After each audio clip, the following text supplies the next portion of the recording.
fares, no hidden fees. That's transparency. By Arctic, overbuilt, not overpriced. And by Jack in the Box. Try the $4.99 Jack Spicy Chicken Club Combo with toasted sourdough.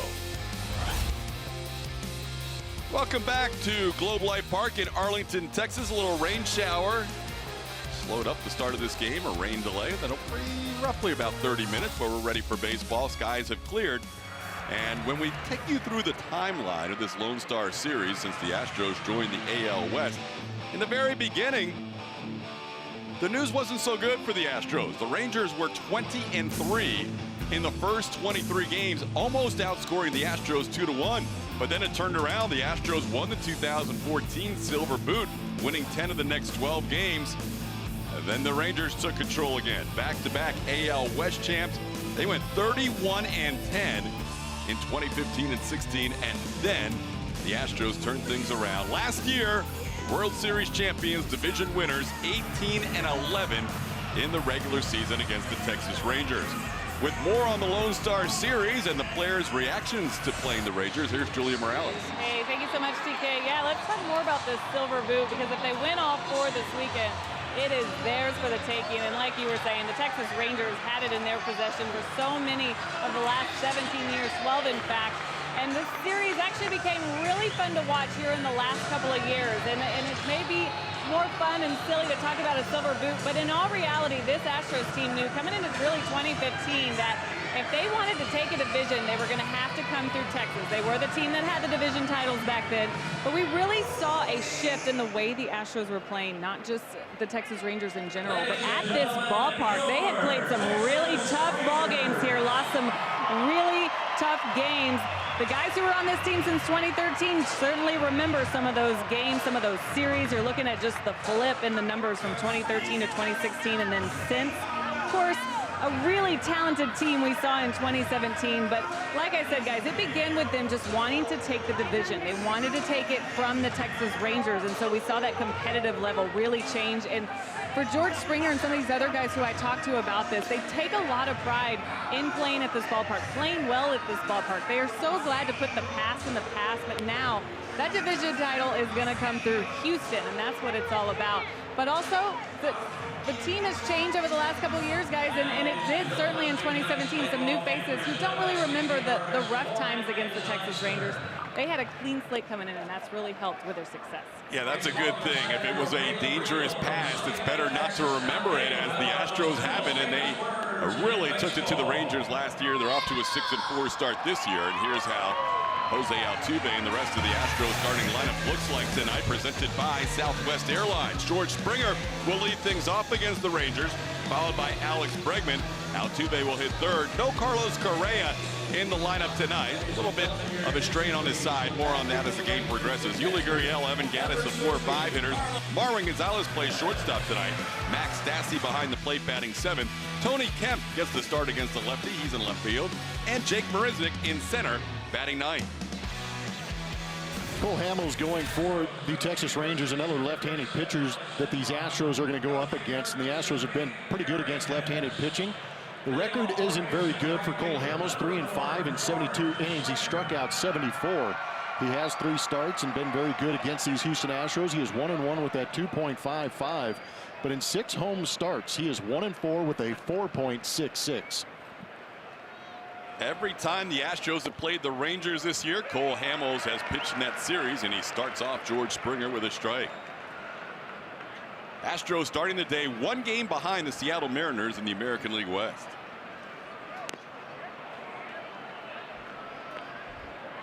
This will be the longest road trip of the year for the Houston Astros. 10 games over an 11-day span with an off day on Monday.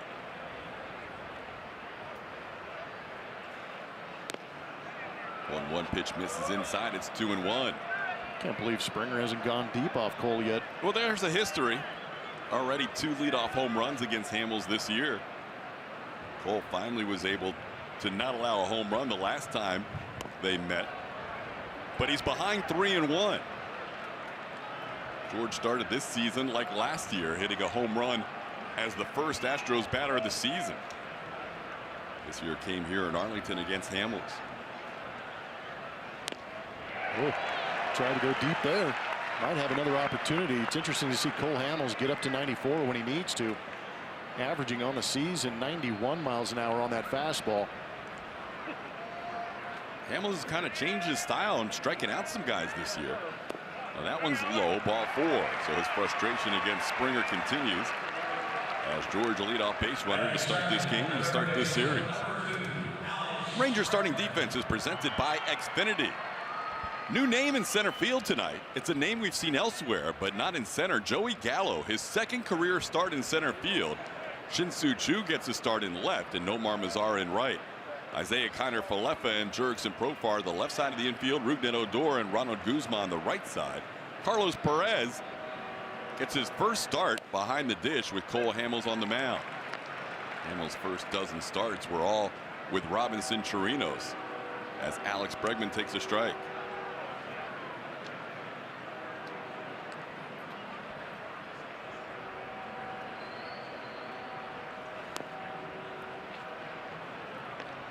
One and one the count to Bregman. Todd was talking about how Cole Hamels has pretty much reinvented himself in the last couple of years. It's been because of that cut fastball early on in his career. And for a long time, he was fastball, changeup primarily, a little bit of a curveball mixed in there. But there's that cut fastball. He'll throw it 88 to 90 miles an hour. And what that does, it really gets in on the hands of right-handed hitters and opens up that outside portion of the plate for the changeup. And I think in these starts that we've seen him pitch against the Houston Astros, it has been that cut fastball in, changeups away. And it's tough to cover the entire inside and outside portions of the plate. Last 7 games have been good for Cole Hamels, keeping left-handed hitters down to a 207. That's a stark difference from that 389 to start things out. A little hesitation in that delivery home, and Bregman pops it up. Perez, the catcher, makes the play in foul territory, and Alex is retired for the first out.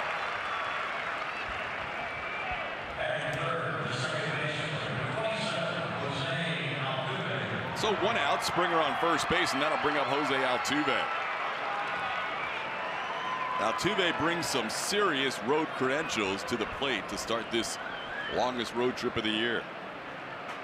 .402 batting average, leads the American League. And also 1,017 OPS, good for 5th, although ground one to short here. Profar to Odor. Odor turns the double play. On 1 pitch to Altuve, the Rangers get a double play to end the inning. We had the bottom half of the first scoreless.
Start tonight for the Astros. Yeah, I'm a big fan of the Garrett Cole situation. Just sounds a little bit better coming out of the mouth.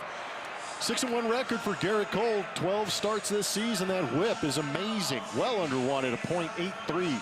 And again, the 116 strikeouts in 81 2/3 innings pitched. And on that bottom line, that'll let you know that he is the American League leader in strikeouts.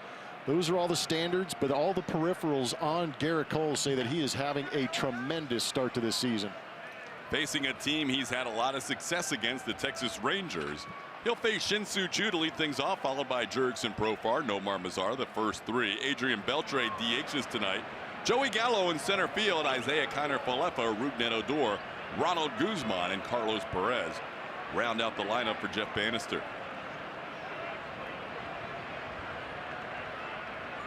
Choo had a 12-game hitting streak snap last night, but still has reached base in 22 consecutive games, hitting .309 during that stretch, and has walked 21 times to just 24 strikeouts. Pitch misses. It's 1-1.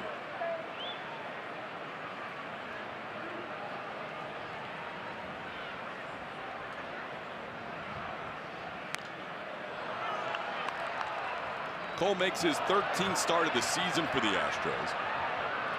He has had double-digit strikeouts 5 times, including twice in his 2 starts against the Texas Rangers.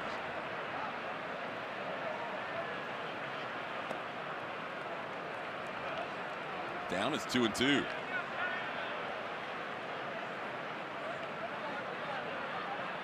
Cole's primarily that fastball, the traditional curveball you just saw, that last pitch to Shin-Soo Choo. He also has that slider. Changeup shows up every once in a while, but he's primarily that fastball up, curveball down. Averaging 96.2 miles an hour on the fastball. 4th best in all of Major League Baseball as far as starting pitchers are concerned with velo. Last inning he pitched in his last start, we saw Hundo. Yeah, he reached back and got some. Choo fouls one back.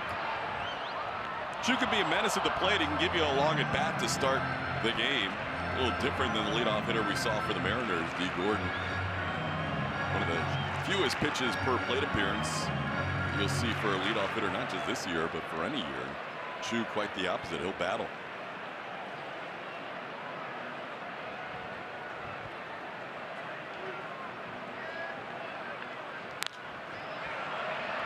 Another foul ball over the Astros dugout. Getting closer. To us or to what? The field. To Hundo. Last 2 pitches were 98, then 99, that last pitch. Ooh. First inning, he's feeling it. He's got to be pretty happy that a little bit of that rainstorm came through. It cooled things off big time here in Arlington. It was pretty toasty.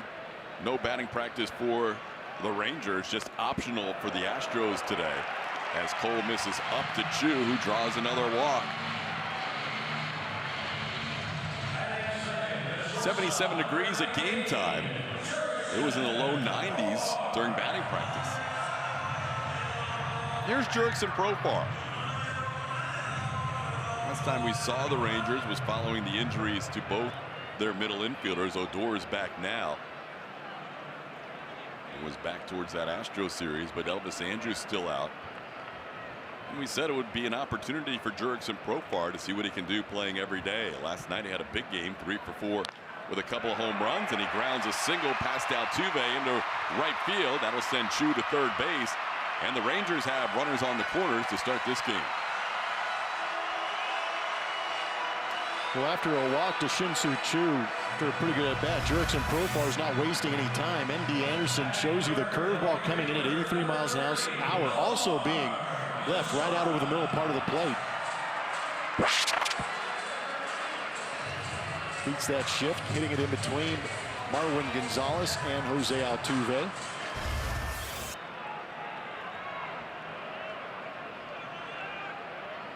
Now runners on the corners for Nomar Mazara. Mazara, the leader in RBIs on this team with 39. See his numbers against Cole for 6. 3 of those strikeouts, and he swings through a fastball for strike 1.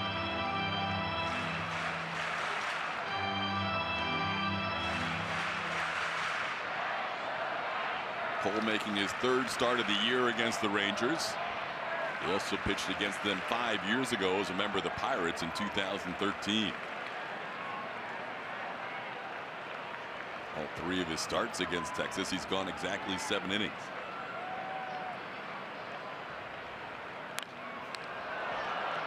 2 starts this year have been dominant. 5 hits in 14 innings and 25 strikeouts. Might be why you see some of these early hitters being aggressive early. Don't want to get to those 2-strike counts where you find a lot of Ranger hitters swinging and missing.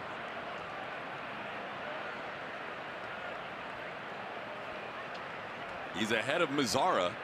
0-2. Infield back, so Cole wouldn't mind a strikeout here. Called 3rd strike. Got him with a 98-mile-an-hour fastball. Garrett Cole picks up his first strikeout as Mazzara goes down looking. Great pitch, great location too. That's where Max Stassi wanted it. And in 2-strike counts, and you can locate 98 on the inside corner. You're going to tie guys up big time. There's no way to react to that. Beautiful pitch by Garrett Cole in a big spot. Here's Adrian Beltre.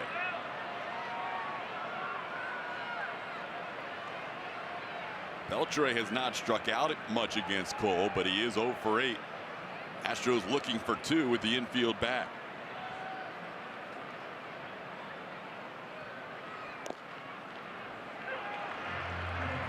We have seen a lot of Astros double plays on the offensive end. It wouldn't be a bad thing to see one on the other side. Yeah, you'd like to see the favor returned a little bit. 55 double plays against the Houston Astros, I guess. Now he's ahead of Beltre 0-2 and just throwing gas at 98. It is more fun to watch the strikeout. Garrett Cole's dialing it up early, as you said. Seems a little ornery after letting the first 2 guys get on.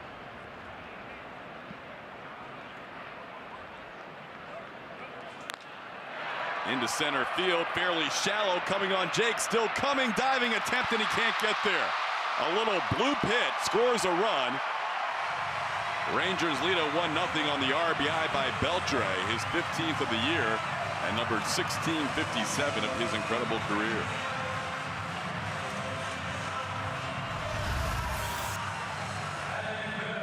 Elevated fastball at 99. He does a good job of staying off the barrel, and Mattress Firm Supermo is going to show you just how it was barely out of the reach of Jake Marisnick. And you know what, for me, it was the swing. We talk about it all the time. The first initial reaction when you're standing good 200, 250 feet away from home plate is to react to the swing. It's tough to pick up the contact immediately. And by the time Jake figured out that it wasn't hit that hard, he had no chance to come in and make that play. Big swing by Joey Gallo, no contact. It's 0-1. Yeah, you're right. That's straightaway center field, a tough spot on the big swing. Now Adrian's going to get jammed, but in center field, you don't see that. You just see a big man taking a big swing. Garrett took a stare in there after that pitch was called a ball. He wanted that one. It's 1-1 to Gallo. Gallo leads the majors in strikeouts, and in his matchups with Garrett Cole, he has 4 strikeouts and 2 home runs and 6 at-bats. Now Cole ahead 1-2.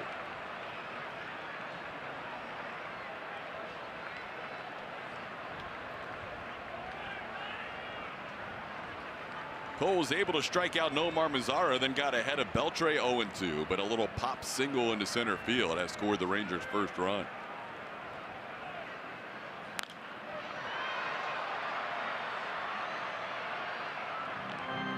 Cole started his first game as a member of the Astros back here at Globe Life Park in Arlington on April 1st. The only run he allowed in that game was an opposite field solo home run by Joey Gallo. It's 2 hits, 1 run, and 11 strikeouts in that Astros debut.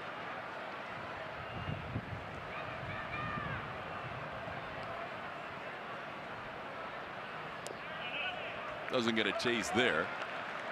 And the count's 2-2.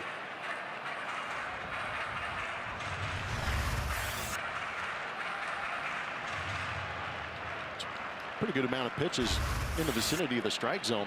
We've seen some good breaking balls from Garrett Cole not get called here early on. You saw why he was frustrated with pitch number 2 being called a ball. Yep. That one was fully in the zone, but DJ Rayburn didn't think so. Home plate umpire tonight. You do have to be careful with Joey Gallo, but with 2 strikes, the numbers definitely favor the pitcher. Called third strike. Breaking ball catches the corner as he puts the slider on the edge. And Gallo goes down looking for out number 2. Well, you got to love the intensity of Garrett Cole not getting some of these calls. So you know what he decided to do? He decided to go out there and get better and threw an absolutely filthy backdoor slider to get the strikeout. Major league average with runners in scoring position is a 21% strikeout rate. Garrett Cole, when he has runners in scoring position, is at 46.7. Has 2 of them in this inning with runners in scoring position.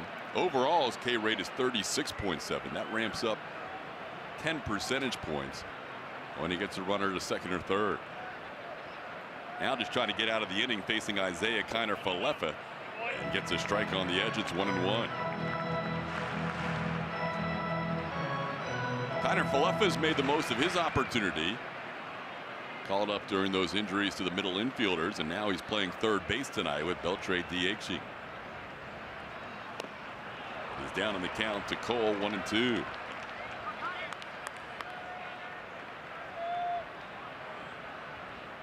A leadoff walk to Chu is the one batter that Cole will regret at the end of this inning. He gave up a ground ball single to Profar, a pop fly single to Beltre, and struck out Mazara and Gallo.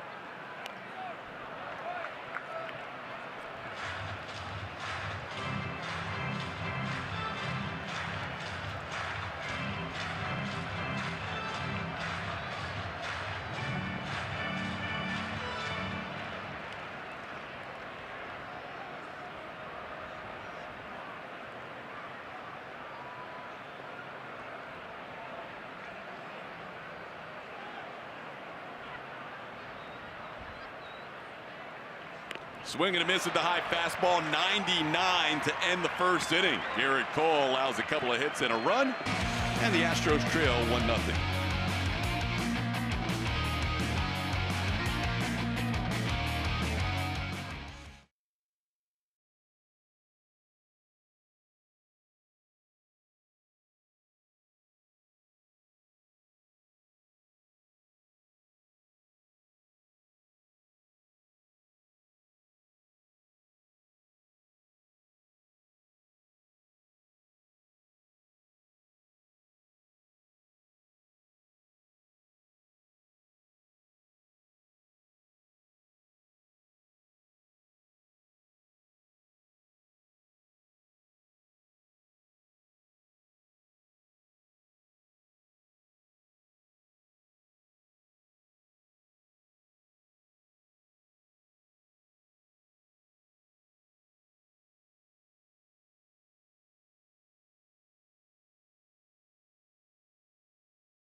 Hope you're following us already at ATT Sportsnet SW. If not, let's get on that. And then you can vote in our poll. Which team do you now consider to be the Astros' biggest long-term American League rival?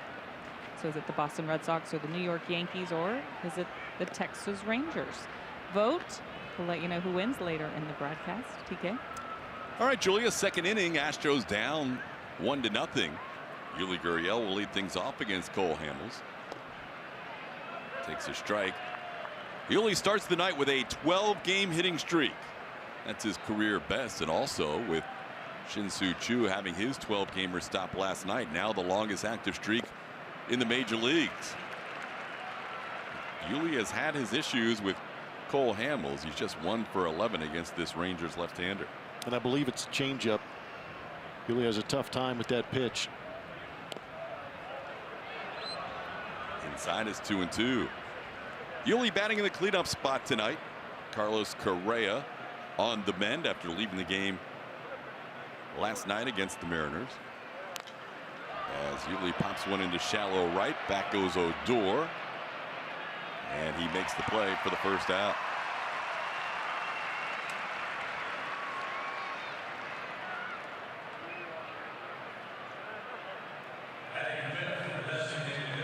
Gaddis due up with more on Carlos Correa. Julia Morales had a chance to catch up with Carlos before the game. What's the latest? Yeah, he felt a sensation, guys, in his side after that swing in the 7th inning. So he stayed back. He saw the team doctors. He joined the team today around 5 o'clock. Said the MRI showed nothing.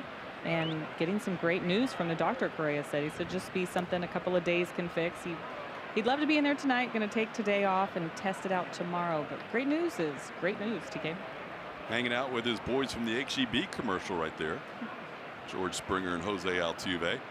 Plummer is somebody who's dealt with an oblique. That's great news. Oh my gosh, yeah, that's huge news. Because they're going to go in there and MRI that thing and investigate as much as they can. Because those obliques, if you don't treat them immediately, when you start feeling that twinge and it gets worse, you're going to be out for a lot longer than you anticipate. So hopefully just a couple of days for Carlos. Yeah, I completely shredded my left side. And I didn't know you had 2 obliques that overlapped until I tore both of them in 2012. Just cringe thinking about what that felt like. Yeah, it was not good. I was taking batting practice right-handed, and at contact I felt a pop like in my left rib cage. And as I released through the swing to finish it, I could feel it tearing up my side, up underneath my armpit. It was awesome. 1-2 pitch to Evan Gaddis, sent in the air to center field. First chance for Joey Gallo, and he has no problem with it. Big man in center field tonight for the Rangers. Just the second career start. Made one back in 2015 in center. It's like riding a bike then, right? From 3 years ago. Normally you don't see 6'5", 230 roaming center field. Yeah, that's a massive human. His range is more due to his body than his speed. Here's Marwin Gonzalez. Marwin getting a chance to start tonight as Correa's on the mend. And to Blummer's point, with a couple of days, the Astros are going to be really cautious because it's better to err certainly on the side of one extra day rest or too many days rest for Carlos Correa than it would be the other way around. So whether we see him tomorrow or not, we'll have to find out. But might be a couple days. There's a ground ball to third. Isaiah Kiner-Falefa with the play, and the Astros down 1-2-3 in the second.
The bundle includes a ticket, hot dog, and soda, also popcorn, all for just $20.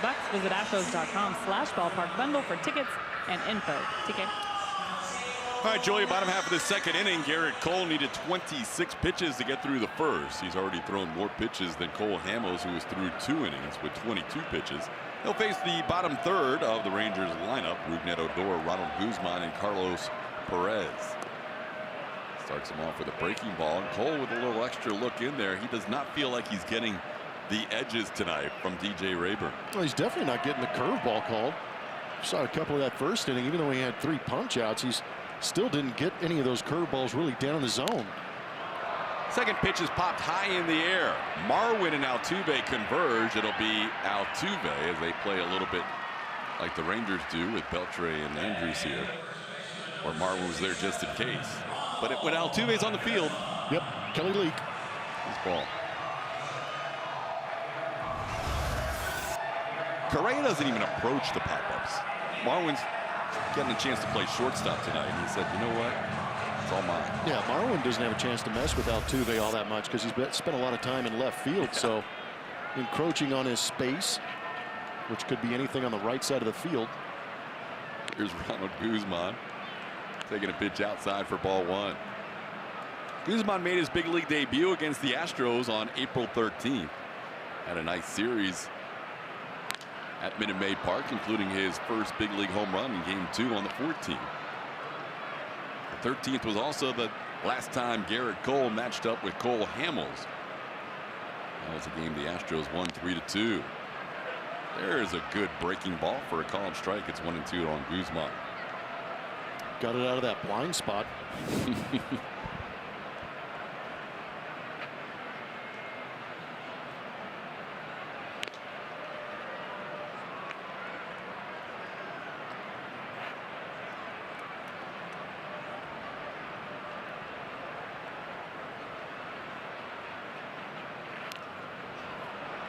Fouled at the plate, stays 2-2. If you're just joining us, we're only in the second inning because of a little rain delay at the start. Supposed to be 7:05 first pitch, ended up being right around 7:45.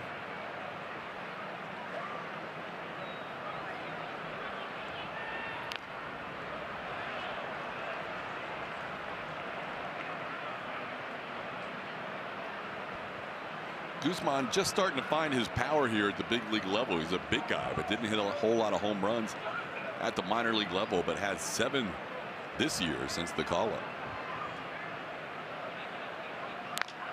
And he sends one high and deep to center field, sending Jake Marisnick all the way back at the track, and Jake in front of the wall makes the play. About 400 feet from home plate.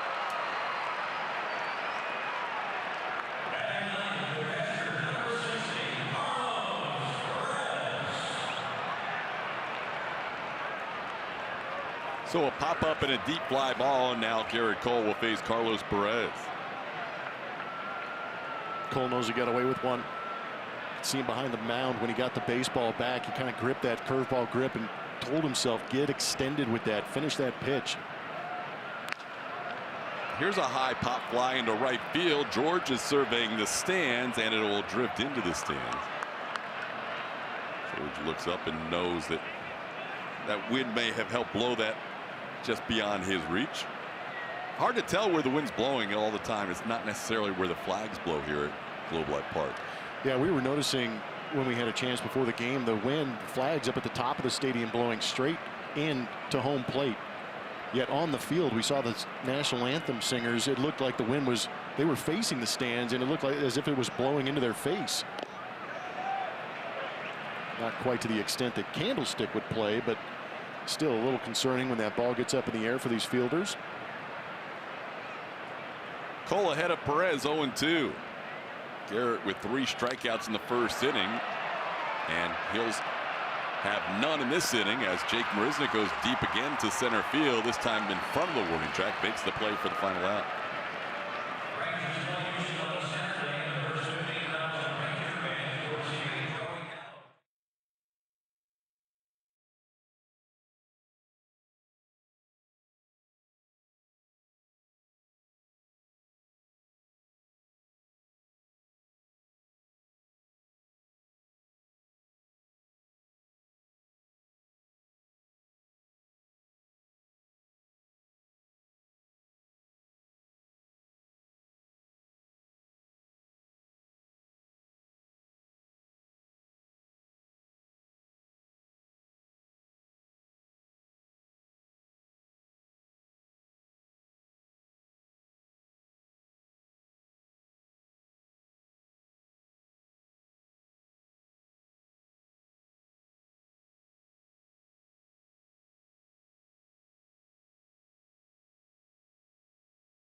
moment later in tonight's game.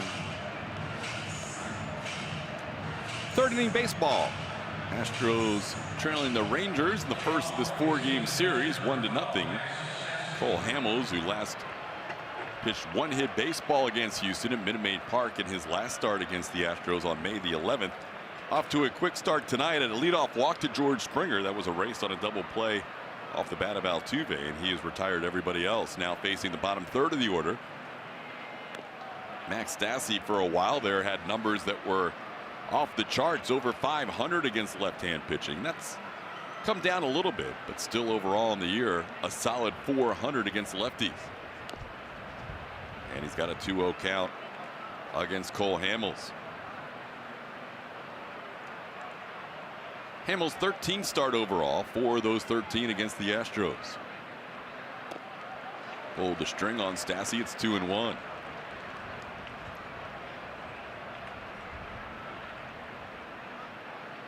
Max had a 7-game hitting streak prior to this current 0 for 13 he's in right now. And Hamels frustrated with himself. It's now 3-1. Yeah, he was going to let the whole stadium know he wasn't happy about where that changeup was located. Still searching for it a little bit with that leadoff walk now behind the leadoff hitter in the third. And a breaking ball for a strike. Stassi said, when I was catching, I didn't think that was a strike.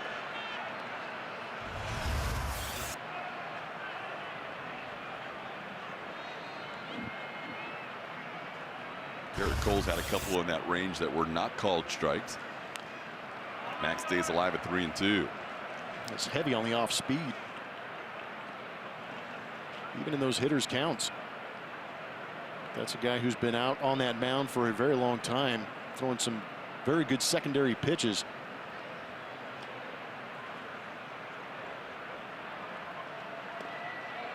Inside, ball 4. Second walk issued by Hamels, both times to lead off an inning. Max Stassi on first base.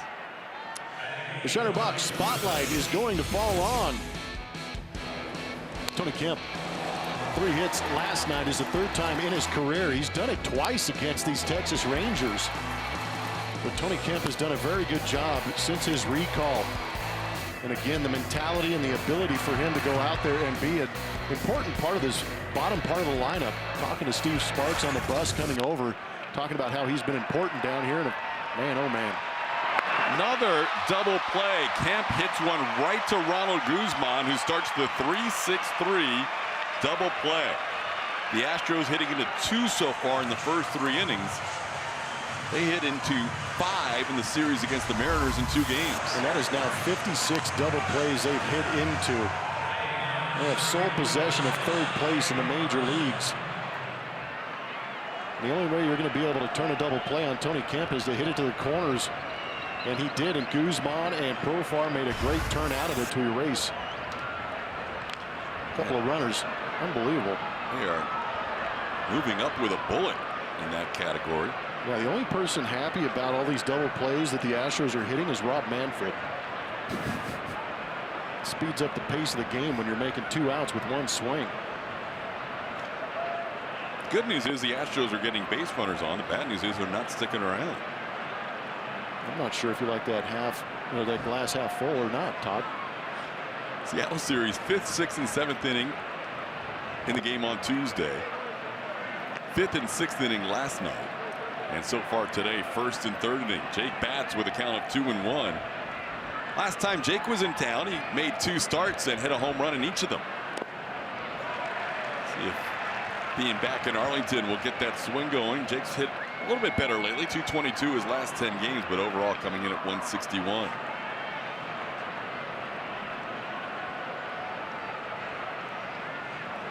Almost hits him on the pitch down and in. It's 3-2. And for a guy who is a little frustrated with his command early on in this game, Cole Hamels has a chance to get through 3 innings, facing the minimum. 2 walks, both wiped out with double plays. And a called 3rd strike there ends the inning. Hamels picks up his first strikeout, and we head to the bottom of the 3rd, and the Rangers lead 1-0.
first time he's pitched on this mound since April 1st. That was his first start as a Houston Astro to start the regular season for him. It was 4 days into the season. Remember, he was the fourth starter in this rotation. Had to wait a little more than he was used to, as he had been opening day starter for the Pirates for years before that. But came out and dominated the Texas Rangers. Had a little nerves going too, being in that new uniform for the first time. And AJ Hinch told me before today's game, looking back on that, it wasn't that long ago, but we've seen Garrett Cole dominate so many teams since that day and really set a tone for his season when he pitched against this team.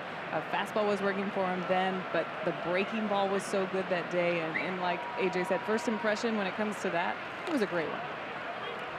Yeah, hard not to be impressed. And even going back further than that, watching him in West Palm Beach this spring, it was an eye-opener watching his stuff and just how easy the ball comes out of his hand. Well, going back to that first start as Chu shoots one back up the middle to get on base, is that we saw that outing from him and we were like, man, wouldn't it be great to have Garrett Cole be like this every single night? He's been pretty much that guy throughout the season. It's been pretty impressive.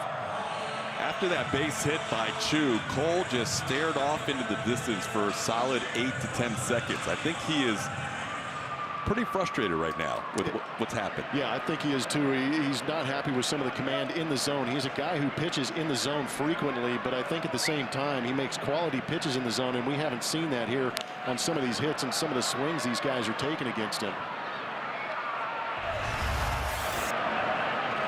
Comebacker that was just beyond his grasp, and then just a stare off to nowhere. That was the tail end of it. It was a long one. Yeah, that was excessive. There's a little check swing, but it tipped the bat, so a foul tip caught by Stassi for their second strike.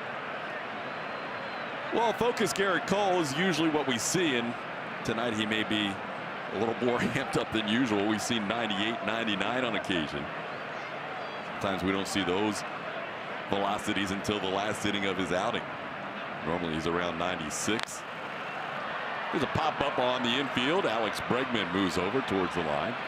Puts it away for out number one. Profar, who singled his first time up, pops up for out number one.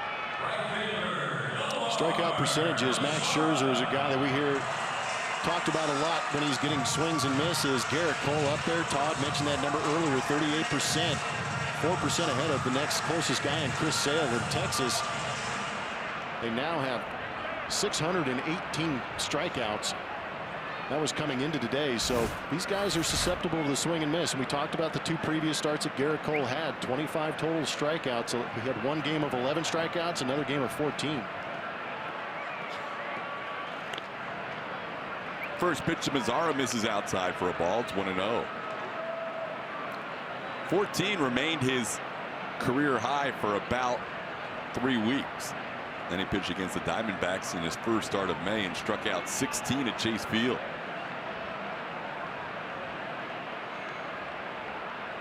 .14 came in his start at Minute Maid Park. Struck out 11 here in that debut as an Astro that Julie was talking about. Pitch misses away. It's 2-0. Mazzara struck out looking his first time up. Rangers coming in playing a little better baseball lately. They've won 3 out of 4 and 7 of their last 12. There's no bottom portion of the zone. And Garrett's he's animated out there. He doesn't hide his emotions, and he is fuming right now. It's a good pitch. That's a strike. Yep. There it is, right in the middle. He might have said something. Sorry. Thought I heard something come onto the field mics, and then the home plate umpire, DJ Rayburn, kind of sent a stare out to the mound. But it's kind of funny that 97 right down the middle, and Garrett Cole basically said, "Is that good enough?" That one was clearly outside. Ball 4. Second walk issued by Cole. First one came around to score. Now first and second with 1 out, and Adrian Beltre the batter.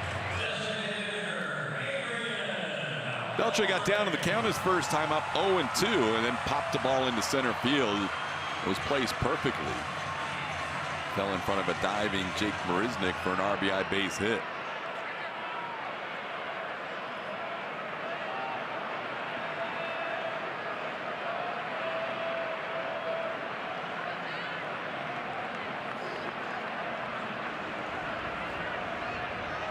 quarterback Stassi took a moment, went out in front of home plate, had a conversation with the infielders.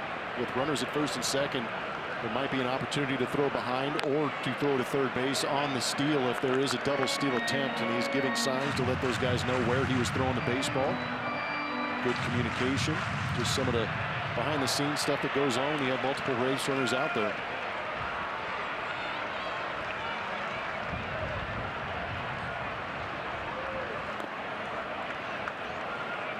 Missed with the fastball. It's 1-1. Beltre with that single his first time up. While it wasn't hit hard, it was his first career base hit against Garrett Cole. He's now 1 for 9. And up to 3,084 hits, 22nd on the all-time hit list. Up next is a guy that we saw taking BP in that last series for the Mariners. Even though he's not on the active roster, Ichiro Suzuki is 6 hits away for Beltre to get to number 21 on the list. Is he getting paid to take batting practice? And hang out in the clubhouse. All right. That's his deal. It's like a fantasy league. Strike called. 2-2. What are they in the off season or right before spring training? They have those fantasy camps. Yeah. Yeah, it's everyday fantasy camp. He's living the dream. There he is. He's earned it. But yeah, he's working out. He's taking BP. He's hanging out in the clubhouse. He's going in to the line when they have victories. There's a breaking ball called. Third strikeout beauty. Garrett Cole freezes Adrian Beltre for strikeout number 4 on the night. You got a call on a breaking ball. We haven't seen too many of these. Wanted to be down and away with it, but it backed up on the inside corner. And we've seen Beltre uncomfortable with some of the curveballs from Astro pitching. And right here's another instance of it.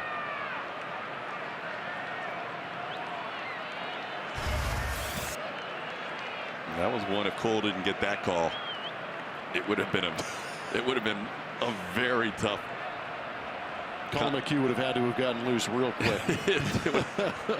Because we've talked about it before. Stassi's as good as there is for framing. 2 outs now, 2 on, and a foul ball off the bat of Joey Gallo. I kind of like, though. I like, certain guys are so poised on the mound. I kind of like that Cole showing his emotions as long as he channels it in the right direction, which I think he is. Yeah, which he has. I agree with you in that sense that he is out there. He's not pointing the finger at anybody behind him. He's taking complete responsibility, and he understands the corrections he needs to make because he's got high expectations of himself, and he also has high expectations of the home plate umpire. If Garrett Cole feels if he's pitching well enough, you need to start calling those strikes because I am pounding the zone with that fastball and curveball. But yeah, he usually does direct that directly towards the pitcher when he gets, towards the hitters when he gets frustrated. 0-2 pitch, swing and a miss at a fastball, 98 miles an hour. Garrett Cole has 5 strikeouts through 3 innings, but the Rangers lead 1-0.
presented to you by Toyota.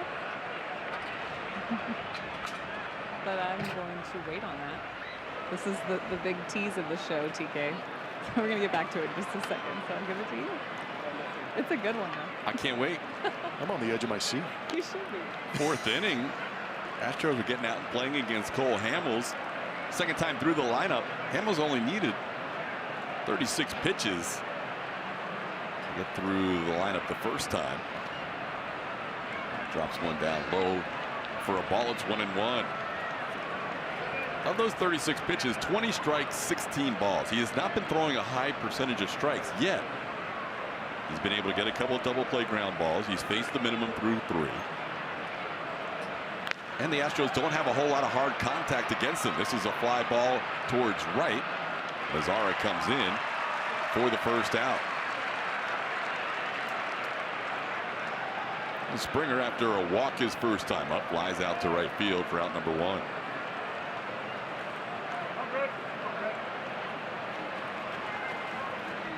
Third baseman Alex Bregman. We'll bring up Alex Bregman. He popped up his first time up. Bregman has struggled this year against the Rangers, hoping to get things going.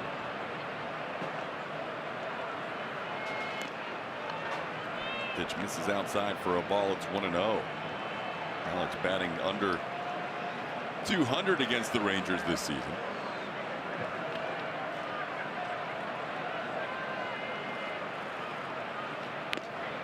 And a breaking ball misses. It's 2-0. Astros starting tonight's play averaging 5 3/4 runs per game on the road. That's about 1 3/4 higher than they average at home. And their batting average on the road about 40 points higher than it is at home, about 35 points higher. 270 road average coming in to tonight's play, and around 236 at home. Here's a called strike. So we'll see what happens on this road trip. 4 with the Rangers, 3 against Oakland, and 3 against Kansas City.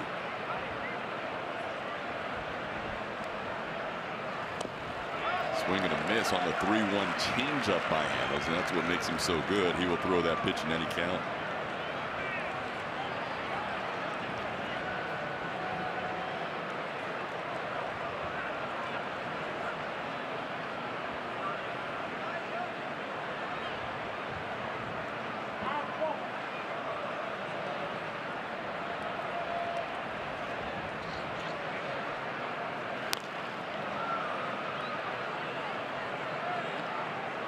He has a lot of confidence in that changeup, and he's going to force hitters to hit that pitch. That was always the book on Cole Hamels. He's pitched long enough for me to have a couple of ABs against him, and he was always a fastball, good four-seam fastball. It was pretty straight, but he'd work it on both sides. And then it was a changeup that was really the equalizer. Chu tracks it down on a hop as Alex Bregman digs for second, and he will get there with a stand-up double. Astros with their first hit of the night. It's a double by Alex Bregman. It was a double on a changeup. There was 3 changeups in a row. 19th for Alex Bregman, who has very good command of the zone. He's a high on-base percentage guy. He also does a good job of staying on this changeup. That was a very good changeup down and away. But good hitters, you throw that pitch to them 3 times, they're going to have an opportunity, and I think he picked on the right guy out there in left field. This is not a very strong defensive alignment for Jeff Bannister. Chu has been primarily a DH this season, but starting in left field tonight. Here's Jose Altuve. Altuve takes one down and away, 1-0. So you know what these righties are dealing with facing Hamels. Yes, and the changeup, I got lucky enough. He actually hung one to me, and I shot it back up the middle. But it was just, you need to take advantage of those mistakes. Even with a guy who has a good four-seam fastball, and he's able to locate inside, outside, you want to get something that's up on the plate. Stay in that strike zone. The one thing I didn't have to deal with now that Cole Hamels has is that cut fastball. That's extremely tough because usually you just sit on straight and straight change. There wasn't many wrinkles in there, but now that cut has been pretty effective getting in underneath the hands of right-handed hitters.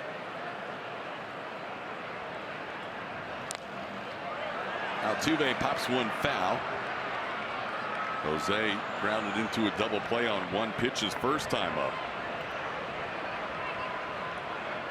Altuve's last 12 games, batting .440, his last 6 on the road, over 500. 15 for 28, including that first at bat. 10 straight hits in the middle of that. Doesn't hurt. There's a rocket into left field for a base hit. Bregman will be waved home, and he will score easily. Jose Altuve gets the Astros on the board and ties the game at 1. He is very good with runners in scoring position. And the way you stay out of double plays also is doing what Alex Bregman did. Just hit yourself into a double and then allow the guy behind you to drive you in. And usually that happens frequently for a guy like Jose Altuve. There's a little bit of the cut fastball up. And that's what I'm talking about as far as facing some of these guys who are able to put pitches on corners and create movement, trying to avoid barrels. When you get the mistake, you do not want to miss the mistake, and Jose Altuve did not miss it. Here's Yuli Gurriel taking a pitch down for a ball. Altuve coming in, batting .380 with runners in scoring position.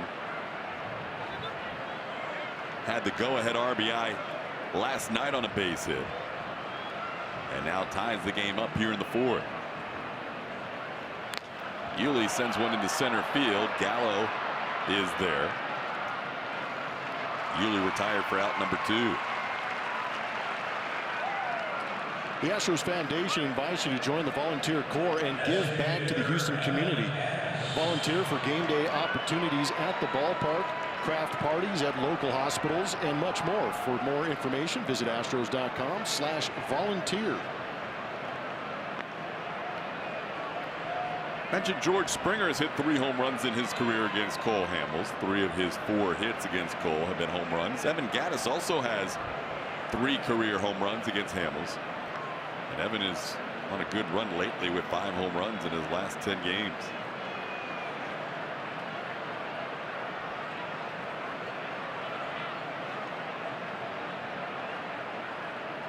A little hesitation in that delivery from Hamels. It's 0-1. And this is the one from last night. Center cut fastball. He got the head out on it quickly against LeBlanc and launched it. And I know that we love talking about exit velos and launch angles. It took that camera guy out there in left field a pretty good angle to see how high up in the air that ball was. But a home run nonetheless. And we've seen Gattis not get a ton of hits, but when he does, they go. Evan Gattis deep to left field and gone. Home run number 10 on the season. 4th of his career against Cole Hamels, and the Astros lead this game 3-1. That was a hanging changeup.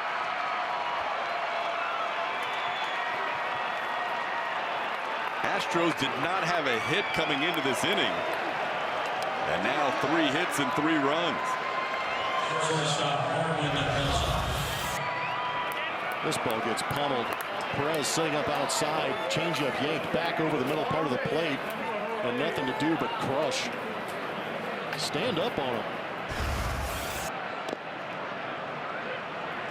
6 home runs, 13 runs batted in his last 10 games. And Gattis producing out of that DH role has just been red hot since that last road trip. Here's Marwin Gonzalez. He ropes one into center field. That is the 4th hit of the inning, as the Astros are getting to Cole Hamels 2nd time around.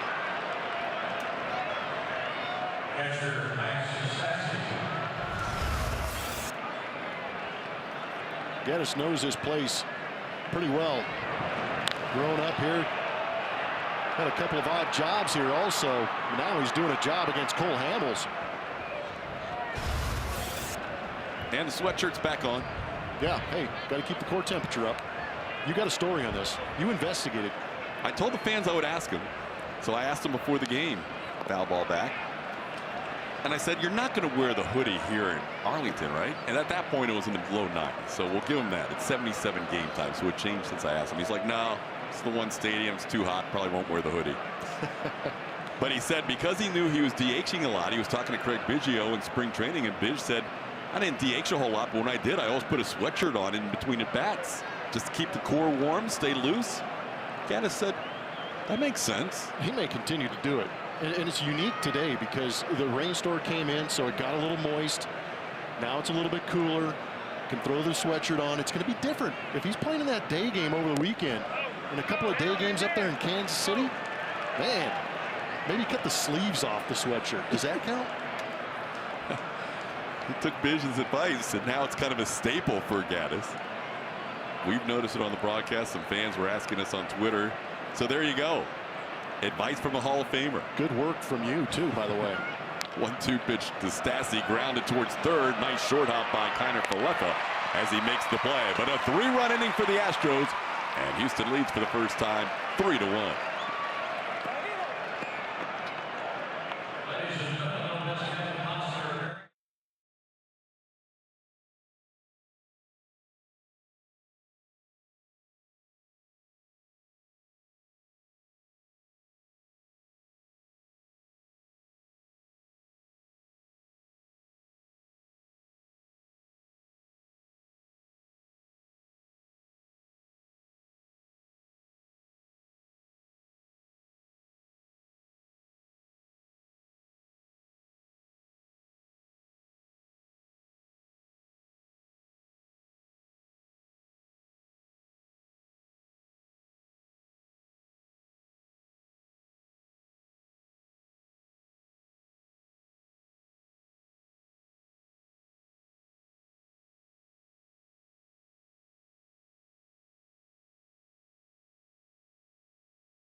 Passion for the game.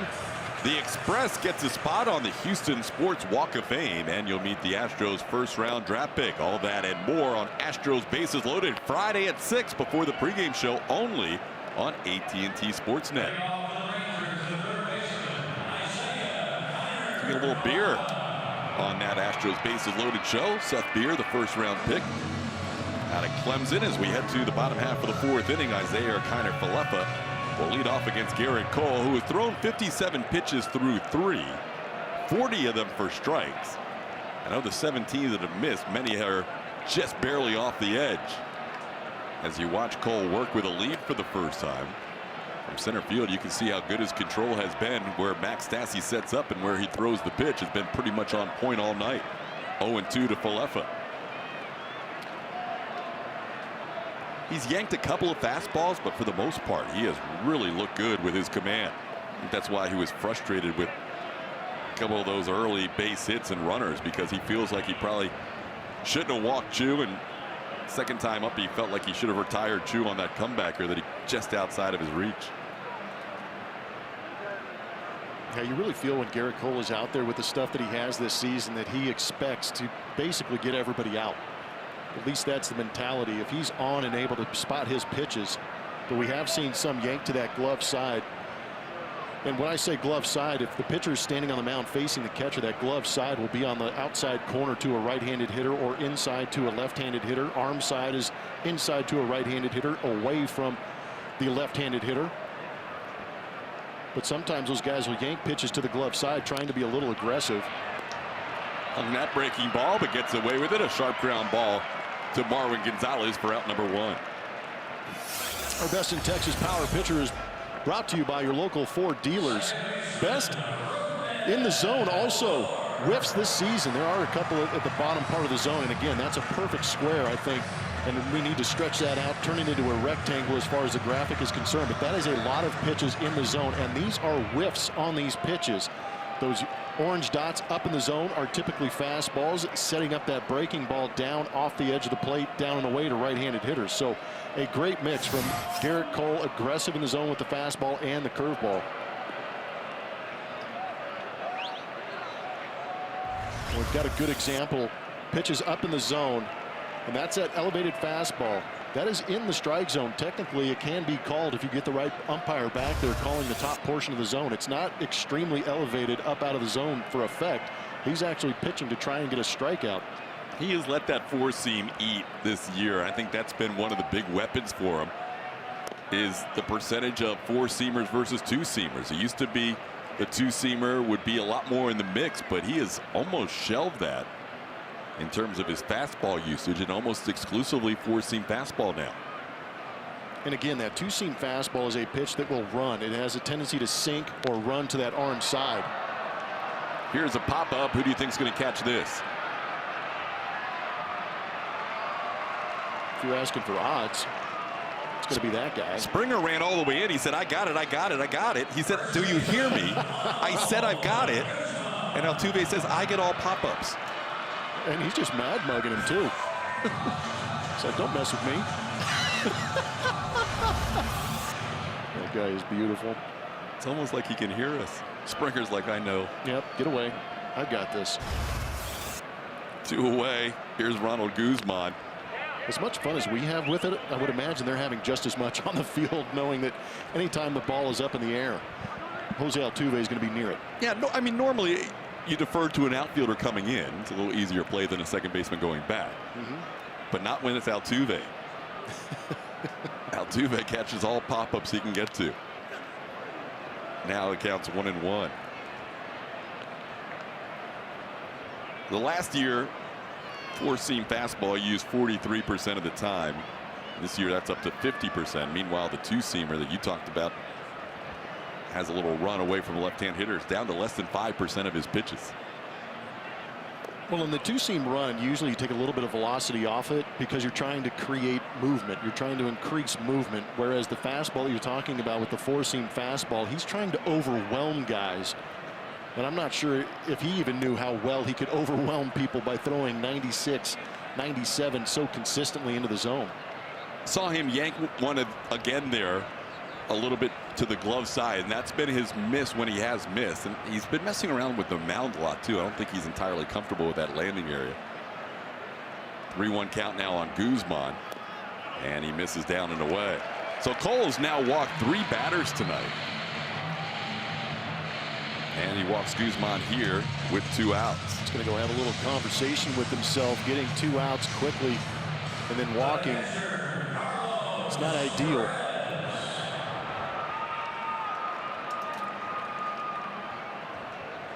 Now he'll face Carlos Perez for the second time.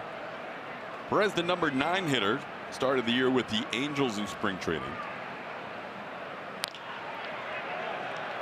Ground ball to third. Bregman makes the play to Altuve, and that'll do it for the Rangers in the 4th. Jose Altuve making sure all pop-ups are mine. We head to the 5th at 3-1 Astros.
going back to August 31st, 2017. Astros have taken 10 of the last 14 against these Rangers.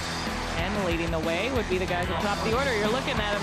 Jose Altuve, George Springer in their last 12. Pretty good numbers they've put up.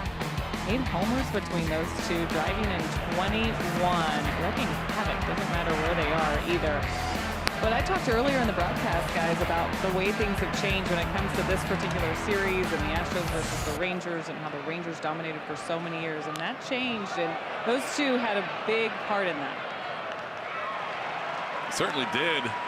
Get things turned around. Kemp tried to bunt, popped one up. Ronald Guzman made the play in foul territory. 1 pitch, 1 out in the 5th. Altuve and Springer went through some tough times against the Rangers and got it turned around last season. Thank goodness. Because early on for Julia and I, it was tough baseball to watch here in Arlington. We dreaded coming here just as much as I think some of those rosters did. But good to return the favor last season, and I'll never forget that last series of 2017. The Astros were here before they went to Boston to round out the regular season, and not only did they win that series, they took it to the Rangers in all 3 of those games. It was almost the final exclamation point on a season in which the baton was passed from one Texas team to the other.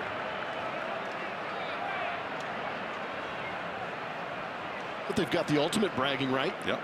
Brought the World Series trophy for the first time into the state of Texas. Resides in Houston. Jake into right field. Mazzara towards the line. He eases up as he makes the play for out number 2.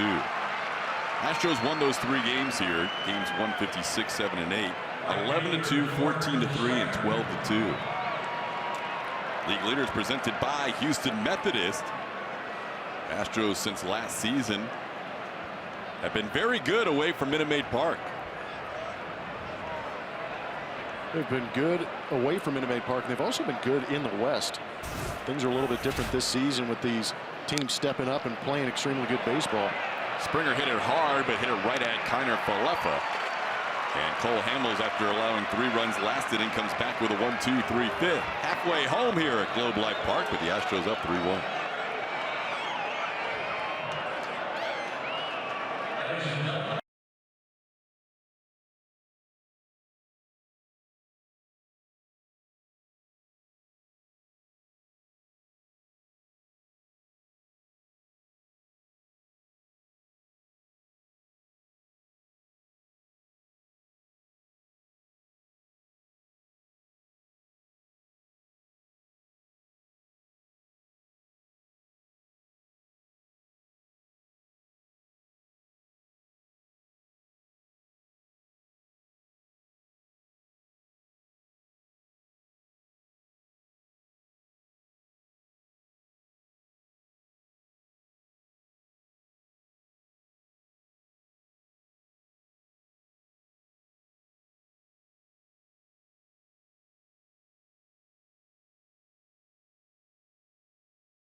Rooms to go. Don't miss the store-wide sale going on now. By Ram Trucks, built to serve. And by Champion Energy Services, the exclusive electricity provider of the Houston Astros. That is Globe Life Field you saw there, which is being built and will be ready for the 2020 season. Astros and Rangers had about a 40-minute rain delay tonight. No more rain delays when that thing is open.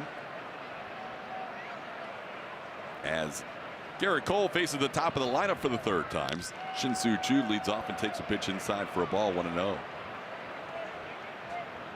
One more series to go after this 4-game set. It'll be a 2-gamer, July 3rd and 4th here at Globe Life Park. And then the last series between these two teams will be at Minute Maid Park. Season series will be over right after the All-Star break at the end of July.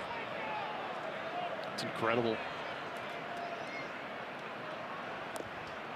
So last year, Jose Altuve got his 200th hit here. That's not going to happen this year. Unless he goes on an absolute tear. No, it's not going to happen. Gosh, keep your chin up. July 4th. What's this 1 in a million stuff? July 4th. You're not even going that far, are you? 200 hits by July 4th. Even Altuve, as good as he is, can't accomplish that. 97-mile-an-hour fastball getting Choo, and that's one that Garrett Cole wanted in his holster because Choo had walked and singled his first 2 times up.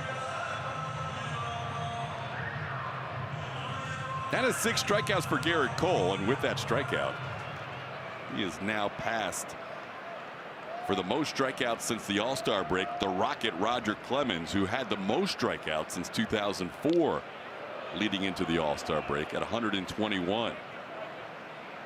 That was in 18 starts. This is Cole's 13th start. That's impressive.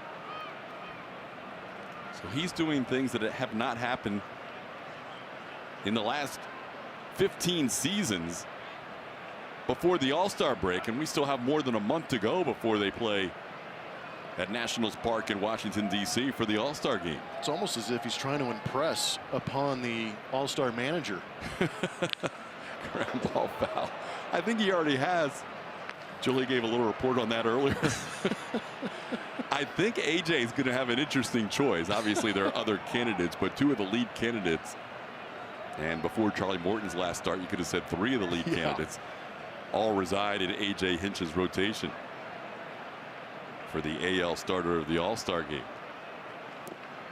Profar down to a knee on that swing and a miss. It's 1-2, and Cole continues to work on the mound. Yeah, he's turning into a groundskeeper out there.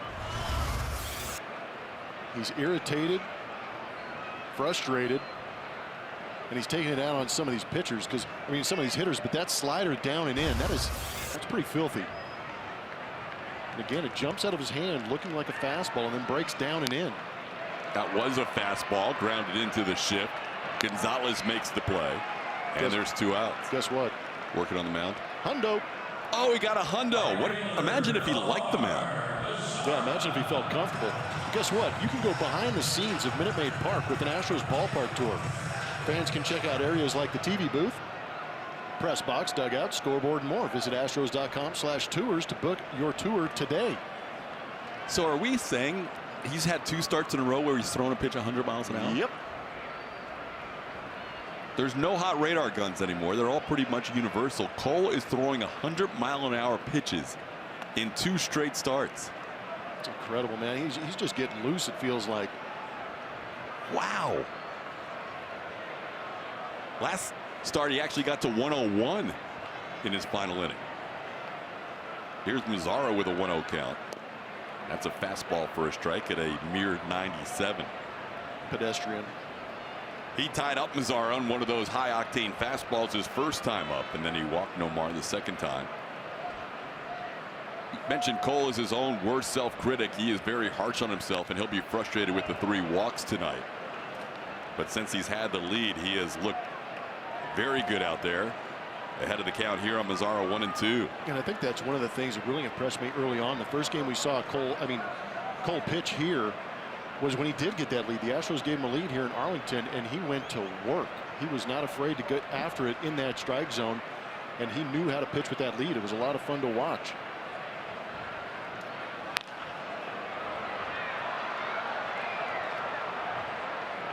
Out into the upper deck. Nice catch there. I thought it was a good job by the guys in the truck to stay on Cole and watch him fix that mound, because a lot of times we're showing you different shots, but we watch the field, and Garrett Cole has been doing a lot of work on that landing area in front of the mound. Nobody happier than DJ Rayburn.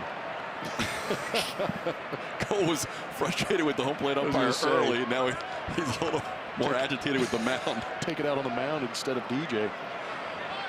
That is 1-2. Love watching Garrett Cole pitch. How can you not? This guy just goes out there and competes and deals. And man, oh man, I knew the Astros were getting a good pitcher when they acquired him. I wasn't sure that we were going to see this. He is striking out more in the American League than anybody else per 9, and he picks up another one. That's 7 on the night as he gets Mazzara for the second time. 1, 2, 3, 5th. We head to the 6th in a 3-1 game.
ARK on Twitter to show us, and you could win a VIP experience. So tweet now and win big. Cole Hamels still out there for the Rangers, and last time he faced the Astros, he did a really nice job.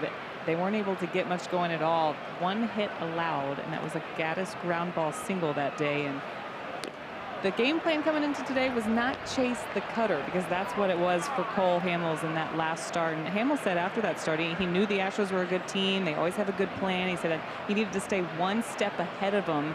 And I also remember Jeff Bannister said after that game he had a look in his eye. So maybe stepped it up a bit, playing a good team like the Houston Astros. But that was the plan for the Astros today, guys, was to not chase that cutter and stay in the zone against Hamels. Good timing on that story, because the guy that doesn't chase at all is leading things off, Alex Bregman. He ended up with the Astros' first hit tonight. Started a 3-run rally as he came around to score on the Altuve single. And Altuve scored on the home run by Evan Gattis to make it a 3-1 game. Bregman recently taking over the lead in the American League for the lowest chase percentage, and second in all of baseball behind Joey Votto. But he's down in the count here, 0-2, against the guy that does get a lot of chase on the off-speed stuff. Bregman gets into one towards left. Chu is back there, though, and makes the play, moving quickly towards the warning track. Bregman hit it well on the 0-2 pitch, but he's retired for out number 1. Yeah, it was a good play by Chu, but getting back to what Joey was talking about, taking away that cut fastball, and I talked about it earlier with Cole Hamels developing that cut fastball. He uses it to get in under the hands of right-handed hitters. It's a tough pitch to keep fair. So what he's trying to do is get in under their hands. But what I think the Astros are trying to do is cut that plate in half and look over the outer part of the plate over here and drive that baseball up the middle the other way. That'll allow them to stay on that changeup. And if they see that pitch starting middle in, and it's cutting, hopefully it cuts in off the plate. But it's tough as a hitter to cover both pitches and both sides of the plate. Altuve around a bunt. You don't see this that often, and Altuve will be safe. The throw goes wide. Backed up there by Odor, but Jose Altuve, a 1-out base runner on his second consecutive hit, a bunt single. Even the best hitter in the league has to create some hits every once in a while. And Kiner Falefa, we've seen him play a lot of second base, now playing third base. Now Altuve testing him, earned that base hit and almost got a little bit more with the overthrow. That was a ball that was coming in on Altuve, so he had to kind of back off. Got a slow start out of the box and still a beautiful bunt. Starting to rake at Globe Life Park after he struggled for the first 5 seasons. He's off and running. Gurriel takes the pitch. It's a throw that bounces into shallow center field. Nobody was covering the bag, and Altuve ends up with a stolen base. That's pretty odd. Odor was late getting over there. He and Profar are talking right now. Somebody missed the sign.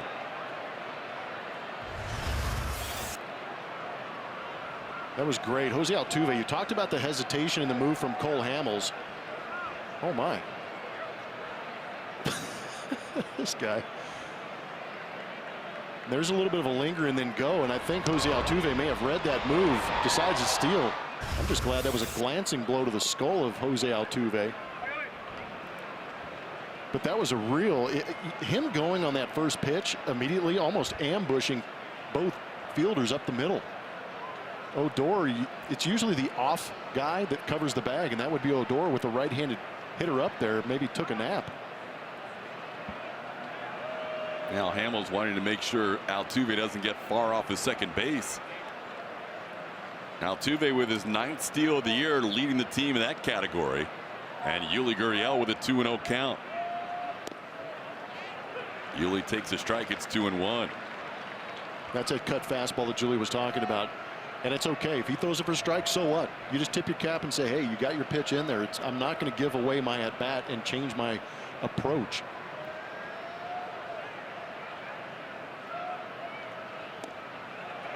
Yuli misses that one. It's 2-2. Gurriel has popped to second and flied out to center field. Now 1 for 13 in his career against Cole Hamels.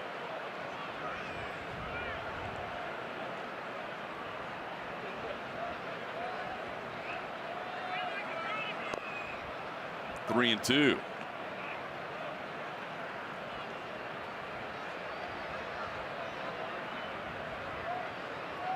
Yuli riding a 12-game hitting streak.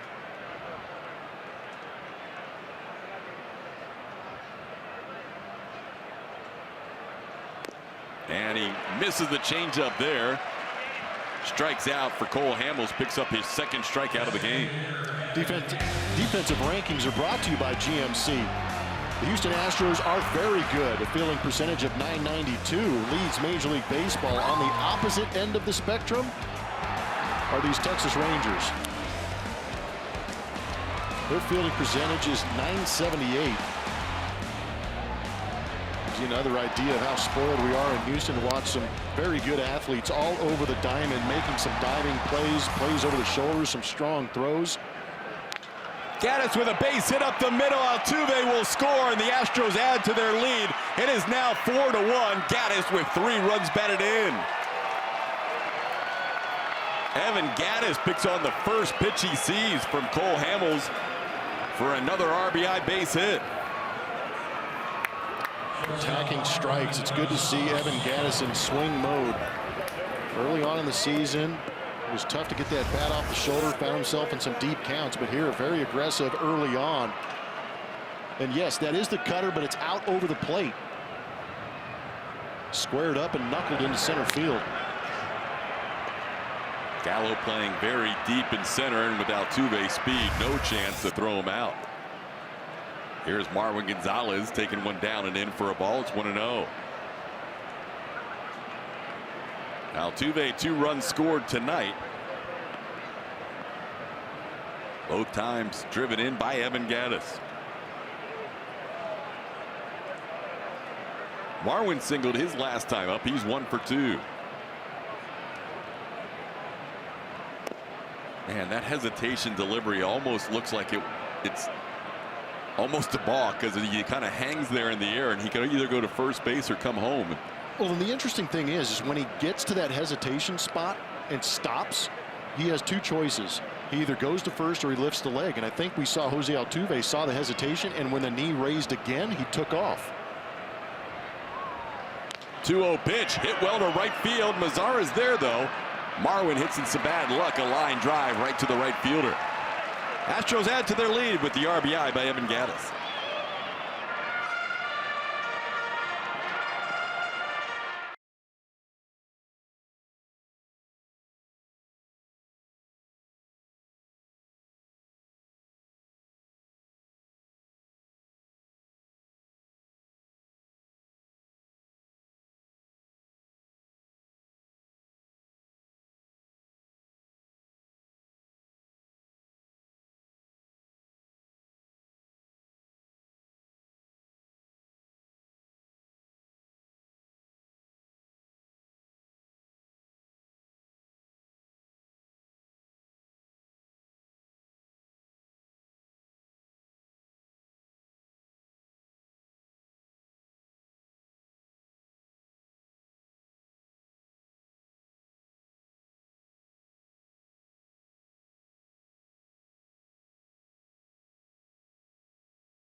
But 5 innings in, 7 punch-outs. We've seen him also reach 100. That one, though, despite 3 walks, still a nice job by him. He's offensively backed by Evan Gattis and company tonight. The 4th inning, we saw 4 hits there, but capped off by his 6th homer in his last 10 games and tacking off the RBI.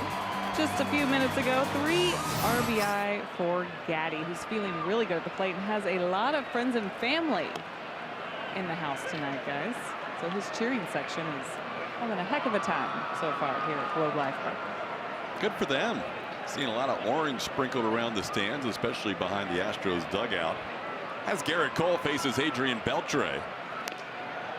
He got Beltre on a called 3rd strike on a pitch similar to that broke over the inside corner of the plate. It's 1-1. Yeah, there is a lot of orange here in Arlington. It's good to see. That last series that I referenced where the Astros scored double digits in every game and swept that series in late September, there were so many Astros fans here. They were audible during that whole series. Yes, they were. And you really hope they continue to be that way. They announced the lineups before the game, and you could hear more Astro fans cheering for the Astros lineup than the Ranger fans cheering for the Rangers lineup. 1-1 to count to Beltre. A little meeting in the mound there after that last pitch between Cole and Stassi. And fires a fastball that's fouled back. It's 1-2. Julia mentioned the 7 strikeouts tonight in 5 innings of work. Cole now has struck out 32 Rangers in his 3 starts over 19 innings. I think the Rangers not thrilled that the Astros acquired Garrett Cole in the offseason. One thing to face him every few years as a National Leaguer. Now you can get him anywhere from up to 6 times in a season. Awesome.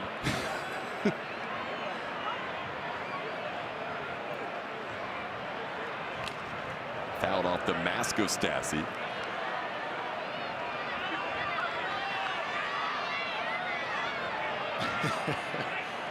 The time it took him to get 116 strikeouts in 2018 is a little bit quicker than it took him in 2017. Wow. So where he is now is basically where he was in August of last year, with the add in tonight's strikeouts, 7 more.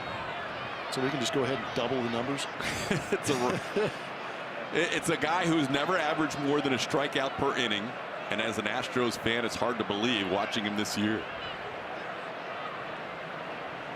2-2 pitch hit well to center field, sending Jake all the way back, and he will get there in front of the track and put it away. Beltre sending that one to deep center field for the first out. Power Players presented to you by TXU Energy. This is a little bit of a spray chart as far as slugging percentage is concerned.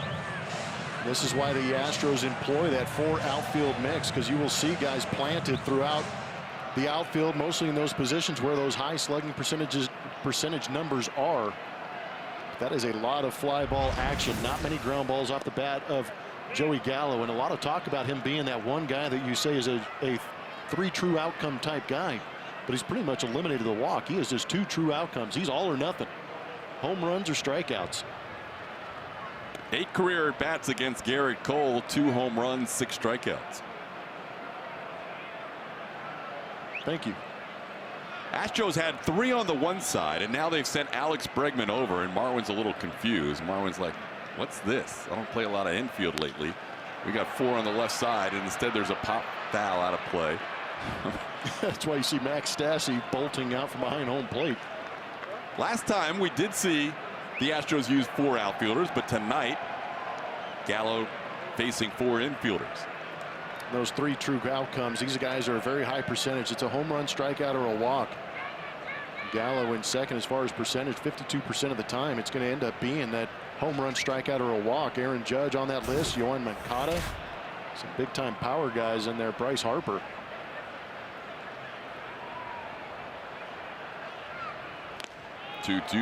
One pitch is a strike. It's 2-2. Gallo playing center field tonight.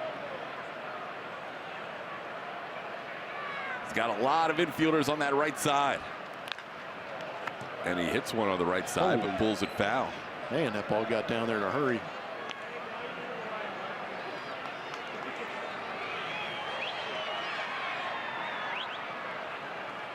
I think it was Brian McTaggart last time we were in town that took a picture from his angle where you could only see 1 fielder from second base over, including the outfield.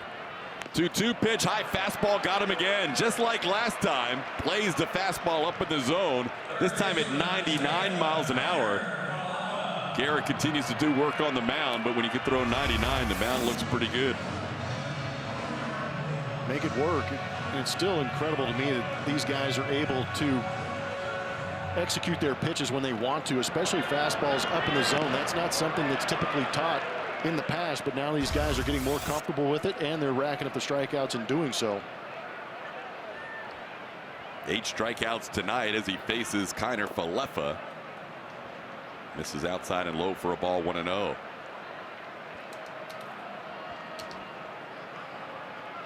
Garrett about to make his 100th pitch of the night. 67% strikes in his first 100, but he's 2-0 on Kiner Falefa.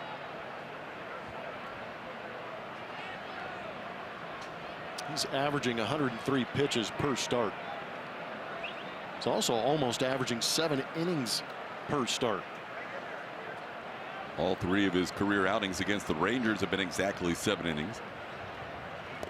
Ooh, good breaking ball there. It's 2-1. Just not fair when you work yourself into a fastball count against a guy who throws 96, 97 consistently, and he breaks off a slider like that to get the swing and miss in the 2-0 count. This ball's hit hard to left field. Tony Kemp is there and makes a leaping attempt, and he comes down with it. Tony Kemp showing some ups as he ran over and caught that line drive at the height of his jump. That ball had a lot of hang time. A rocket off the bat of Kiner Falefa. And you can see Tony Kemp had to make the adjustment in mid-stride, and luckily he's got some ups. Astros lead 4-1.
that line drive off the bat of Kiner Falefa, and it got a little interesting later on. I think as soon as he explained it to George Springer was like, no, I'm not talking about the line drive. He goes, I'm talking about your hops. It was impressive. He needed every bit of it. That was probably the hardest hit ball Garrett Cole's allowed all night, because the singles haven't been hit hard tonight. Nope. Little pop fly single by Beltre, dropping in front of Marisnik for the only run scored. So let's take us through. Get up.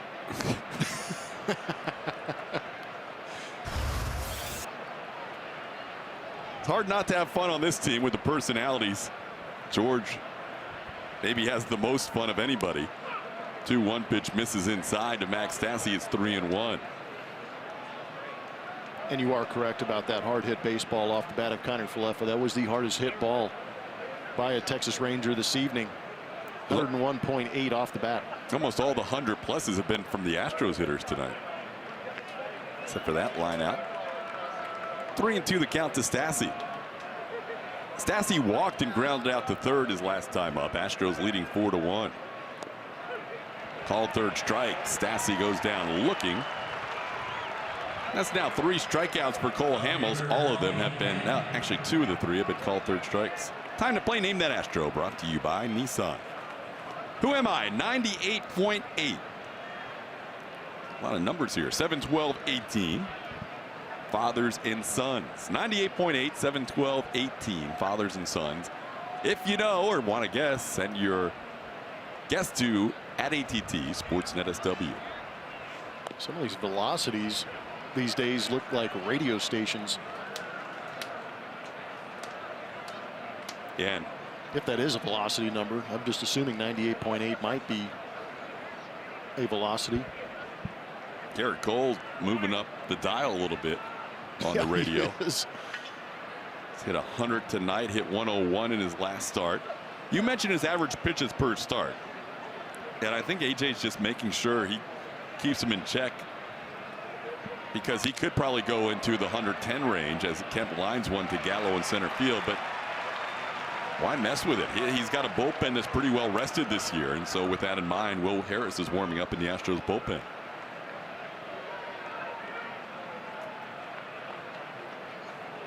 Two outs, nobody on. Kemp hit it well, but hit it at Joey Gallo. Gallo's made the plays tonight in center field in his first start in 3 years. Hasn't really been tested too much.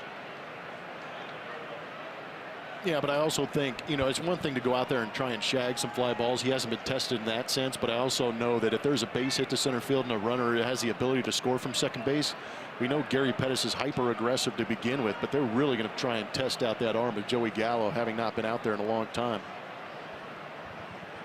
He has played a lot of left field. He's accustomed to that throw. Reason he's out there is Delino DeShields has really been struggling for them. Plus Garrett Cole was on the mound, and they wanted to try and add an extra stick in that lineup that wasn't a right-handed stick. As Marisnik swings through it, it's 1-2. So Gallo makes his first start out there in 3 years, in the second of his career. Jake, one of the strikeout victims tonight for Cole Hamels. Cole's been picking up more strikeouts this season, but tonight has just 3. In the last couple of innings, he's picked up 1 in the 6th and 1 in the 7th. And he gets a called third strike there for the final out of the 7th inning. 1-2-3 inning for Cole Hamels. Astros lead 4-1 heading to the 7th inning stretch. We'll turn it over to Kevin Eschenfelder and Mike Stanton in our Rooms to Go lounge.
Chevy Stroh poll. Remember, you can find it on Twitter at ATT Sportsnet SW. We asked, which team do you now consider to be the Astros' biggest long-term rival in the American League? You voted for the New York Yankees, 52%. Texas Rangers coming in second with 35%. TK? All right, Julia. Yankees and Astros could have a lot of battles for supremacy in the AL, along with another team or two over the next few years, but they are both poised for very good runs as Will Harris takes over in the bottom half of the 7th inning. 25 games now for Will Harris. Record not very good at 1-3. Tough times coming out of that bullpen. Last time we saw him was in that Boston series where he got roughed up a little bit, but has an opportunity to turn things around and have a clean inning right here against the bottom part of the lineup for the Texas Rangers. AJ likes him on lefties. He will face 2 lefties to start this inning. And then if it gets to the top of the order, Shin-Soo Choo bats 4th, and he's another lefty. Rougned Odor flied out to right and popped up to 2nd against Garrett Cole. Good hook there for Will to start this at bat. It's 0-1 to Odor. Will's had some success against this Rangers second baseman.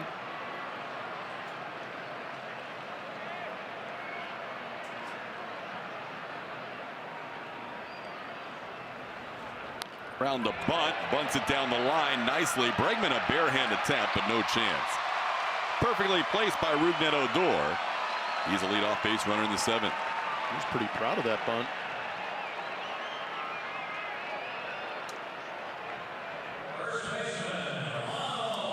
Alex Bregman was playing in, but well off the line. Good choice by Odor.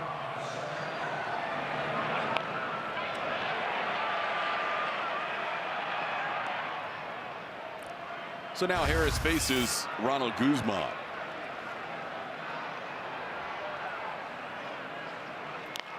And he hits one down the line and right, hooking, and that is a foul ball. Just missed extra bases by a few feet.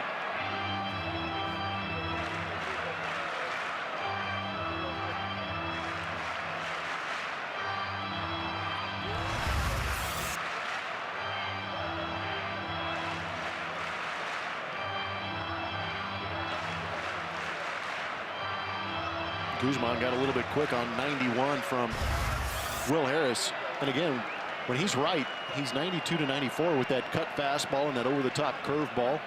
And it's really that cut fastball that makes him effective against some of these left-handed hitters staying off the barrel. In the dirt, blocked by Stassi. It's 1-1.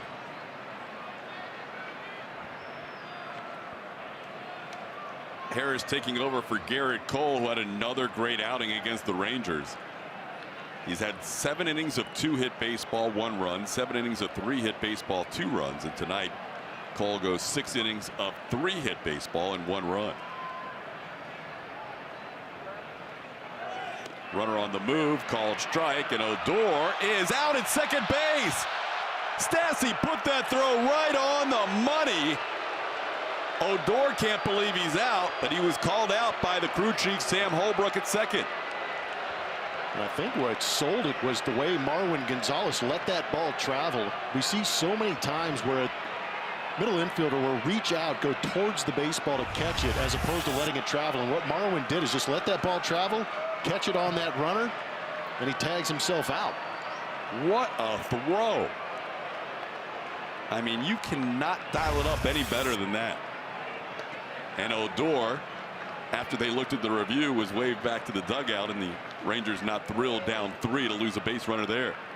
And a swing and a miss, just like that, 2 outs, nobody on. Next, Stassi popping out from behind home plate.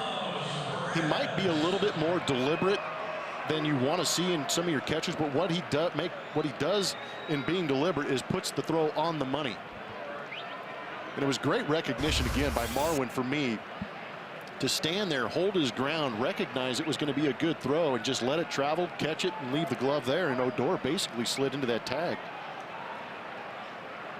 Now Carlos Perez bats and takes a called strike. That was a momentum shifter in the middle of the inning. Odor thrown out, and then Guzman strikes out, and now the base is cleared for the number 9 hitter.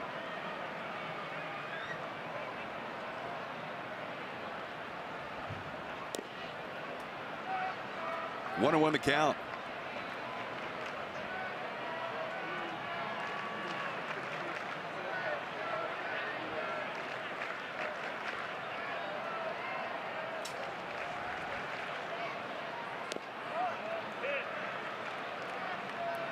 Perez is flied to center and bounced into a fielder's choice.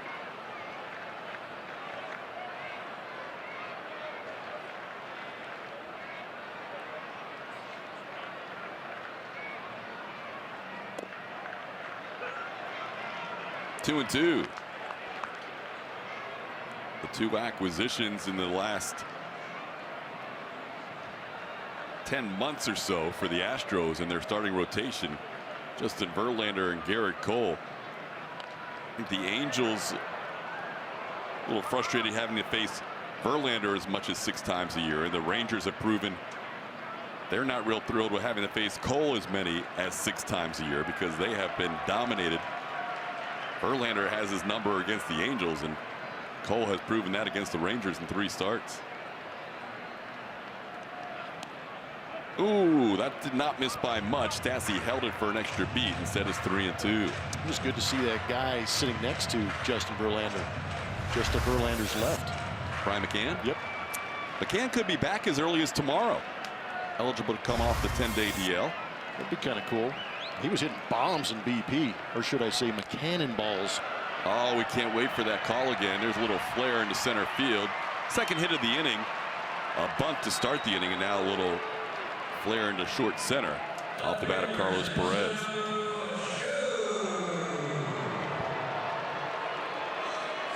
It would only be fitting if McCann comes back with JV on the mound. Right? It's a pretty good pairing. Will has had success against Shin-Soo Choo in his career. Brent Strom going out to the mound to have a word with Will Harris. But Cole now with 3 starts against the Rangers, 20 innings, 8 hits, 4 runs, 33 strikeouts. Chris Davinsky warming up in the Astros bullpen.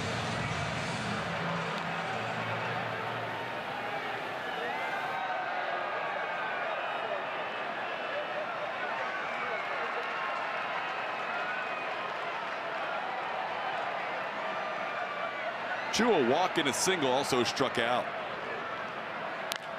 On the ground in between Altuve and Marwin into right field. 3 hits in the inning for the Rangers. And now they have first and second, and it will bring the tying run to the plate in Jurickson Profar.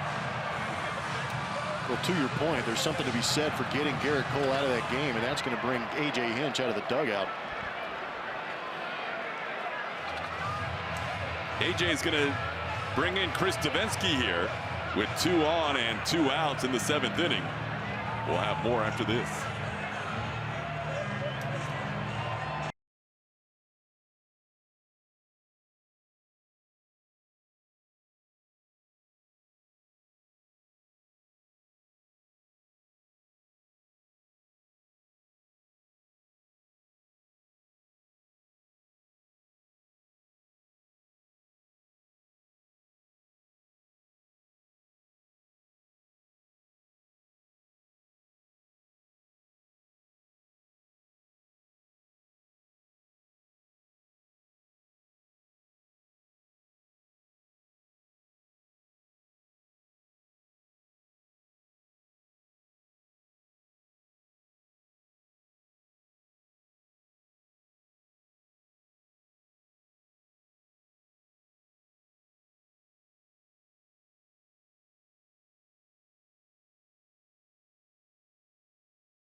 Happening at Minute Maid Park this month includes Superhero Day, Yuli Gnome with Troll Hair giveaway, and an Astros fedora.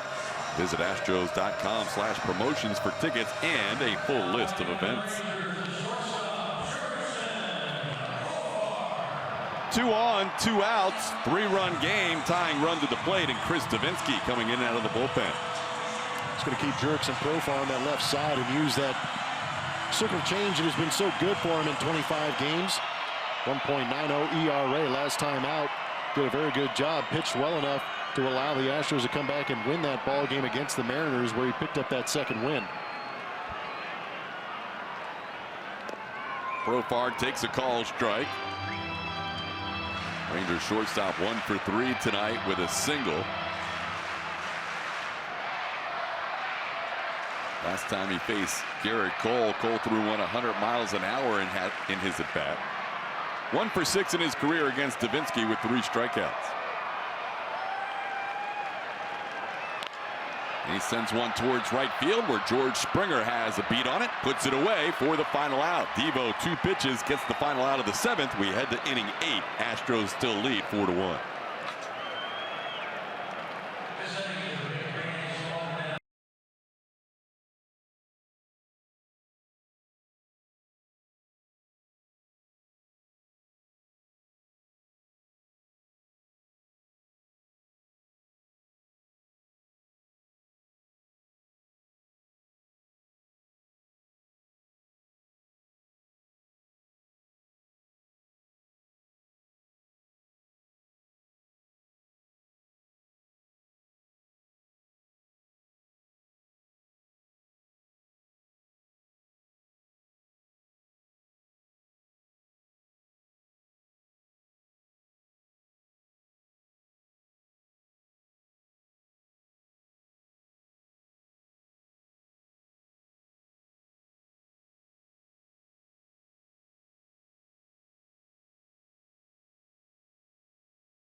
Brick program. Enjoy new brick sizes, placement down Champions Walkway, and the option to include the Astros World Champions logo with a personal message on it. Visit astros.com/bricks for more info. George Springer leading things off. Stick with our theme. It's how the Astros have turned things around, especially right here at Globe Life Park recently. We mentioned Springer being one of those guys. The splits from 2014 when he was called up to 2016. And then last year to now, pretty impressive what he's done as far as turning things around, especially in the power numbers. The OPS, over 1,100. Good stuff from the top of the lineup, guys. Yeah, a lot of pop there from Springer. Only 4 for 22 in his career against Cole Hamels with his 0 for 2 tonight, but 3 of those 4 hits have been home runs. Down at the count here, 0-2. Hamels starts the inning with 95 pitches. And he has not gone deeper than 7 innings in any start this year. Just 1 start with 7 innings. Actually, 2 starts with 7 innings. His last one against the Angels in Anaheim, and the other one was here at home against the Yankees on May 22nd. Comes inside on Springer. It's 2-2. Astros lead 4-1.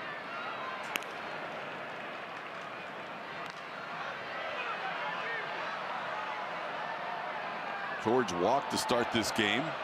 Erased on a double play. He's also flied to right and grounded out to third. George coming off a good homestand. Hit .381 during that 6-game homestand.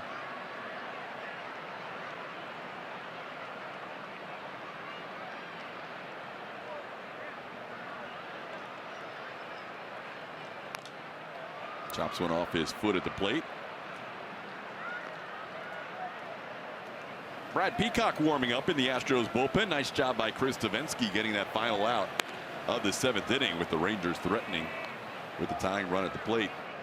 2 runners on.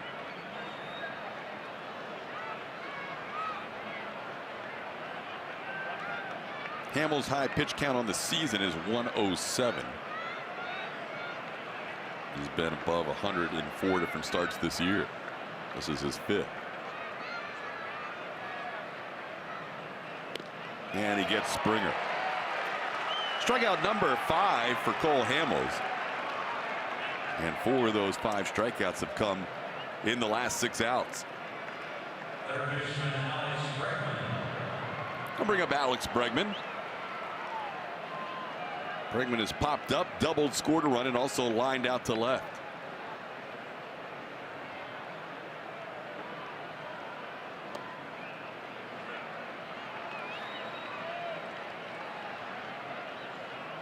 All the games that Hamels has pitched against the Astros this season have been low-scoring games.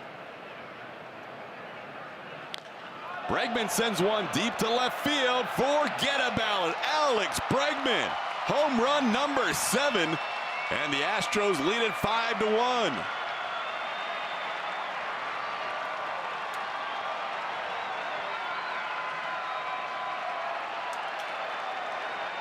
Bregman has hit the ball hard 3 straight times against Hamels, and that was well struck. Attaboy, Alex. Alexander the rake. Man, Cole Hamels knew that right off the bat. Tried to cut that fastball in there at 90 miles an hour, but it came right back into the heart of the plate. And Alex Bregman, and all his knowledge of that strike zone, knows exactly what to do with it. That's what you're talking about. Put a line in the middle of the plate. Attack that pitch from the middle out, and Bregman attacked in a big way. Last batter that Cole Hamels will face. Pitching change here in Arlington, and we'll be back after this.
Tonight were numerical for the first 2, 98.8, 712, 18. Fathers and sons. Ooh, Nolan Ryan, 98.8% of the Hall of Fame vote.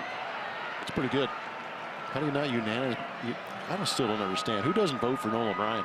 Ken Griffey Jr. and these guys. 1.2% said, I'm not going to make it unanimous. Idiots. 1-1 the count. Sorry. It was a little aggressive. Oh, you're right. 1-1 pitch. New pitcher is Jesse Chavez. 7-12-18 could throw people off because they're thinking, all right, what's happening coming up July 12th of this year? Yeah, we're seeing into the future. 2-1 pitch upstairs, and Chavez is falling behind Altuve. 3-1. Altuve 2 for 3 tonight. A couple of runs scored. There's Jesse's numbers. 18 games in relief. How about the last time he was out there in relief against the Angels? He threw 5 innings. Altuve base hit to right field. 3 in a row tonight.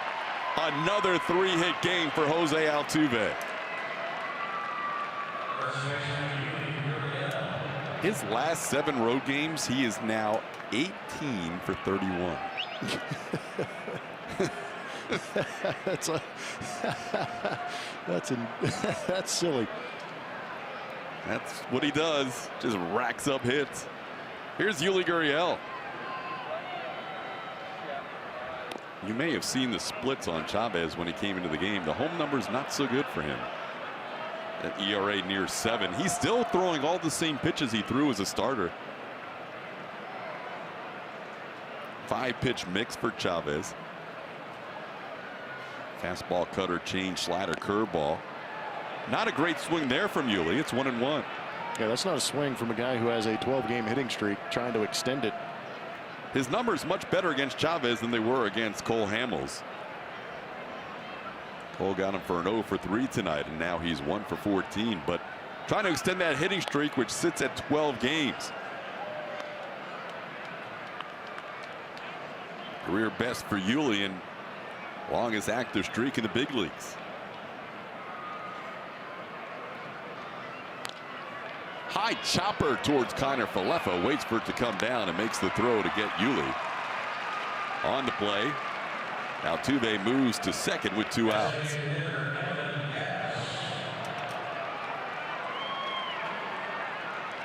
Altuve explaining how he keeps getting hits on the road. And they said, okay, I got you. Maybe you went over there and said, I bunted because you bunted. That's a good call. Saw the master do it. Yeah. Altuve doesn't bunt that much. No. But he bunted for a hit tonight. Here's Evan Gattis. Nice homecoming tonight for Gattis. Home run, 3 RBIs. 2-run home run and an RBI single in the 6th inning.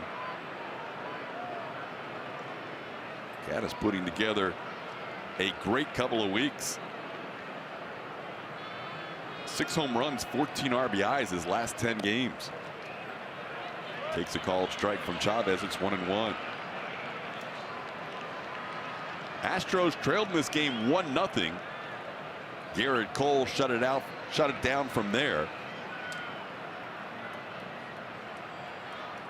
Will Harris and Chris Stavinsky in the 7th, and now Brad Peacock, it appears, will have the 8th as Evan misses that pitch. It's 1-2.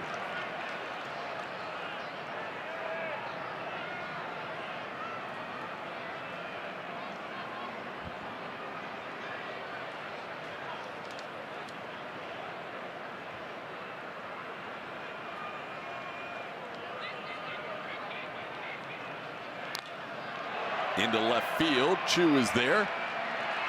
Evan retired for the final out of the 8th inning. But the Astros add to their lead on an Alex Bregman home run. It's 5-1.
true moment. And Garrett Cole is holding true to who he is when he's wearing that Houston Astro uniform. And he's also holding true to what he does to these opposing hitters that wear Texas Ranger uniforms. Continues to go out there and be dominant. He was uncomfortable on the mound, didn't get some pitches, but it didn't flush him. He just continued to attack the strike zone with 97 plus miles an hour and that curveball slider combination to create the swings and misses. He was upset at those 3 walks, but he maintained his composure, went 6 strong. Another quality start. He now has 12 out of his 13 starts have been quality starts. Been fun to watch him every 5 days. The Astros coming in 10-2 in his dozen starts, and now Brad Peacock takes over in the bottom of the 8th. 23 appearances for Brad Peacock. The ERA and WHIP holding strong. 3 runs allowed in the last 5 appearances. Trying to get that fastball command and that slider break back to create his own version of the swing and miss. Omar Mazzara into left field. Tony Kemp puts it away. 1 pitch, 1 out for Brad Peacock here in the 8th. Well, there's never a point in the rotation that you feel overly comfortable when facing the Astros. But if you're the Rangers and you're coming in having won 3 out of 4, you just swept a little mini 2-game series against Oakland, feeling pretty good about yourself.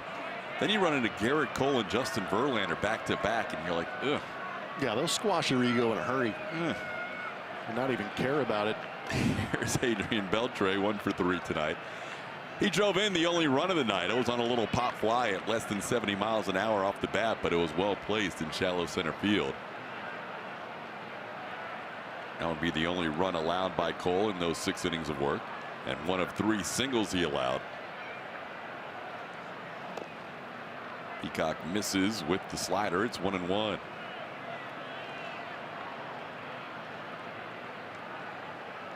Peacock, the 3rd member of the Astros bullpen used in this game. Will Harris for 4 batters, and Chris Davinsky got the final out.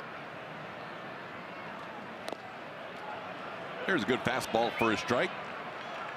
Peacock ahead of Beltre, 1-2.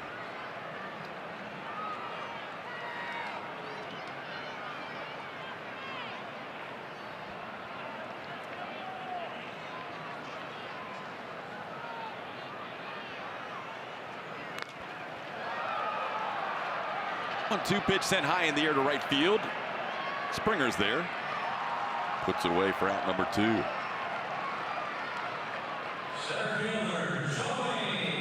Now 2 outs, base is cleared, and Peacock will face Joey Gallo.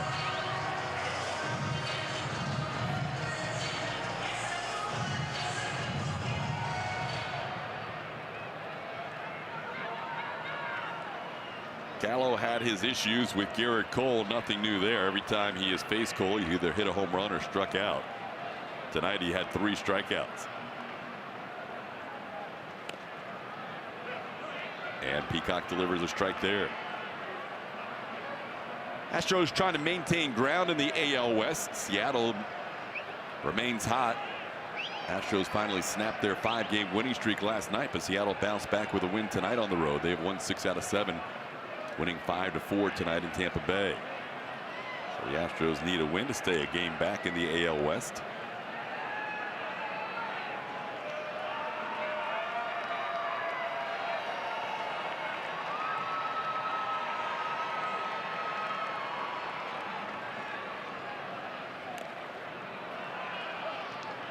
Gallo fouls one back. It's 1-2. AJ could, as you look at the current standings, could decide to go with Brad Peacock for the 8th and the 9th inning in a 4-run game.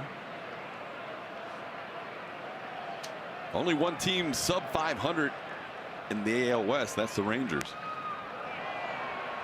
And the A's, you saw their record at 31-31. That's the best record of any team the Astros face all the way until the All-Star break.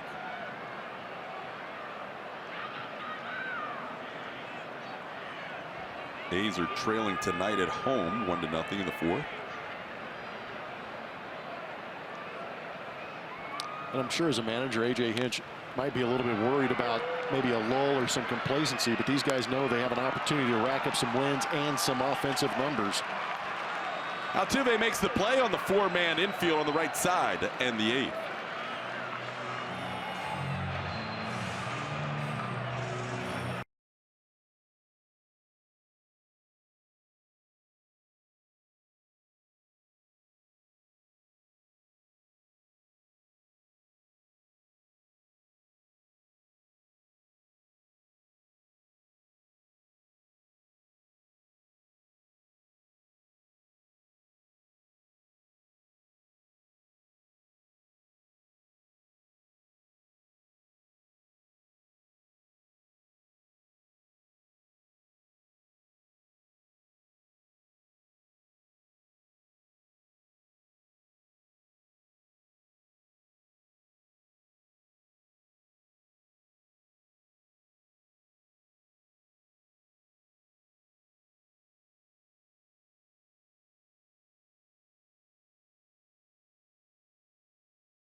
by Toyota. Let's go places.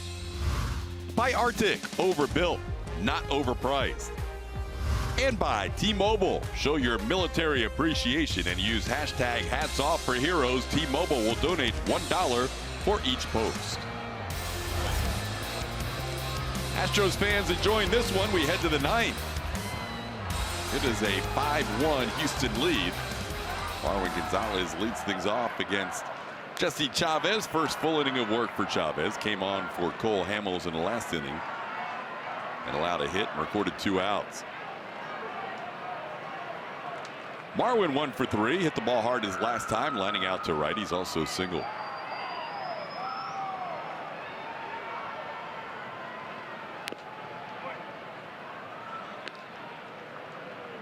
Pitch misses away. It's 1-1. This is the opener of a 4-game series between the Astros and the Rangers. Astros trying to take a 7-4 lead in the Silver Boot Series. A little pop up into shallow left. Chew a long run. Out goes Kiner Falefa. It drops in. Beautifully placed by Marwin Gonzalez. And now an overthrow at second. And Marvin's going to take advantage. He's going to go all the way to third. The throw comes in by Mazzara, and Marwin is safe. And now the throw gets away, but backed up finally.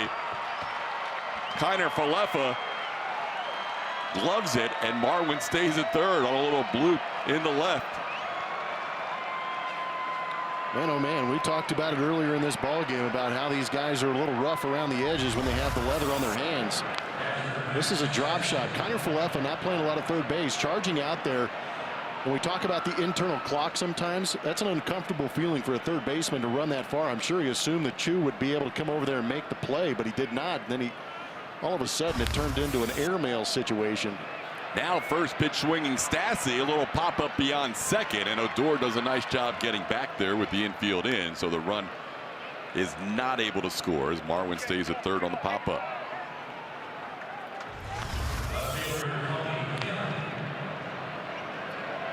At first you're kind of disappointed in the contact, and then it turns into a hit, and then you see the chaos ensue.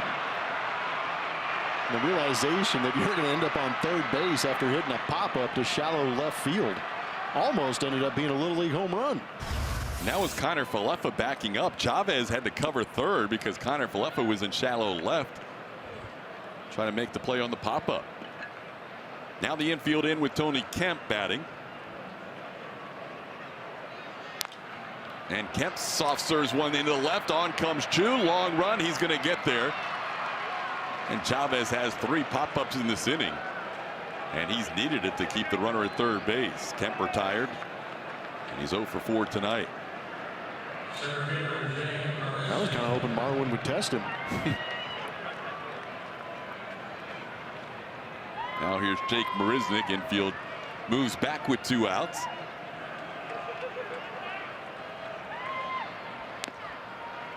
Jake takes a strike with a fastball. It's 0-1.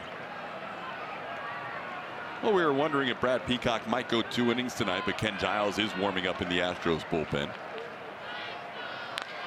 Ground ball towards short. Astros don't take advantage of the 2-base error on a throw by Profar. Nice play by Guzman at first to end the inning. So the Astros fail to score, but still lead at 5-1 heading to the bottom of the ninth.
Open and exclusively online. Make sure your favorite Astros are represented on this year's squad by voting at astros.com/vote. Catch all the excitement of the 89th MLB All-Star Game presented by MasterCard July 17th on Fox. Astros trying to close out this first game of a 10-game road trip. 5-1 lead heading to the bottom half of the 9th inning, and Ken Giles is on. 4-run lead. Ken Giles is on. 10 for 10 in those save opportunities. This is not a save opportunity with that 5.21 ERA. This is an opportunity to work on some of the skills, get that fastball and slider going, and hopefully make it a nice clean outing for Kenny G. He'll face 6, 7, and 8 in the Rangers lineup. Isaiah Kiner-Falefa, Rougned Odor, and Ronald Guzman. Rangers scored in the first inning, had a couple of hits in that inning, had one more in the third. Garrett Cole did not allow a hit in the 4th, 5th, or 6th. They bunched up 3 hits in the 7th inning, and now they sit with 6 hits heading into the bottom half of the 9th inning. And a fastball at 99 from Ken Giles to start this 9th. And it's a called strike. Kiner-Falefa lined out in his last at bat, hardest hit ball all night against Garrett Cole. Also struck out and grounded out. And there is a line drive base hit down the right field line and headed towards the corner. Springer waiting for it to come out of the corner, and Kiner-Falefa has a leadoff double.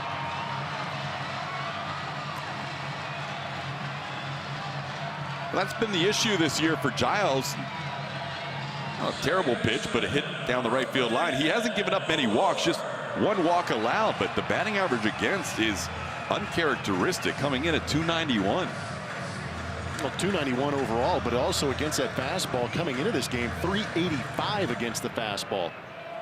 Which doesn't correlate with 100 miles an hour. Exactly, and there might be a couple of things. Again, I haven't faced Ken Giles. It seems as if it's easy to pick up, it's straight, but again, it's location too, because you can have a straight fastball at 98 to 100 miles an hour, but if you're able to dot that on the corners inside and out, you should be relatively successful.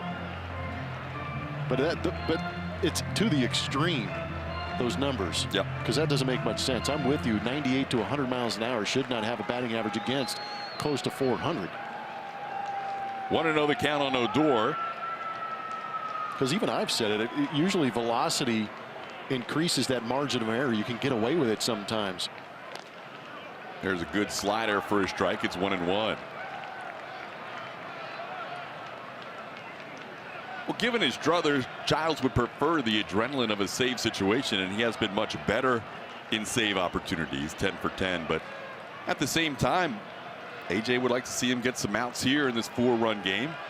Pitched him in Cleveland in a 5-run game, and it started a tough inning for the Astros as they had a 5-run lead go away in that final game against the Indians. So even though it's not a save opportunity, you'd like to see a relatively clean inning now, especially after that leadoff double, and keep this game where it is. He's ahead of Odor, 1-2.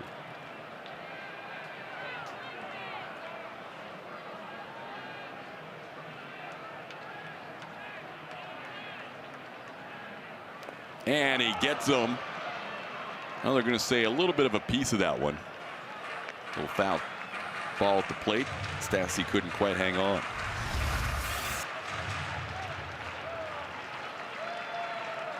Good break on that slider going down.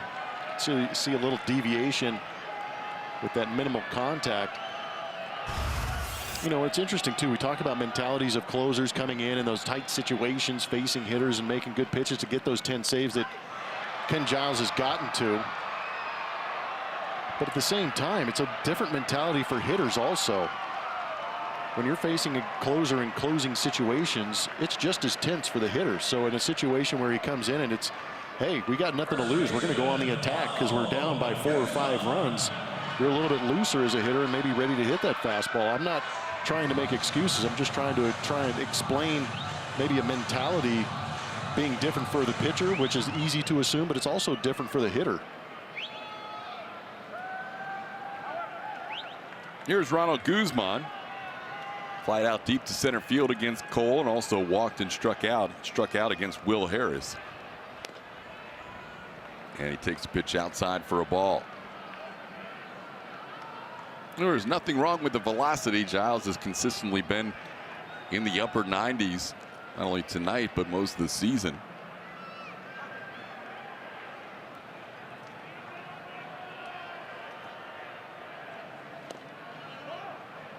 Just missed the edge there at 98. It's 1-1. Oh, check that, 2-0. Leadoff double by Kiner Falefa. And Giles trying to close out this 5-1 lead.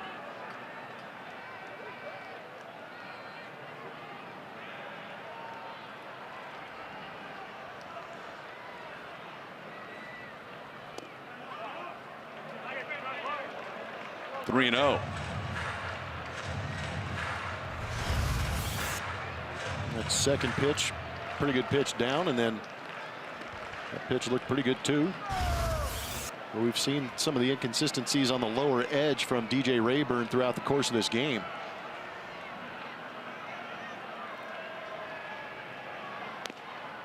There's a strike, 3-1.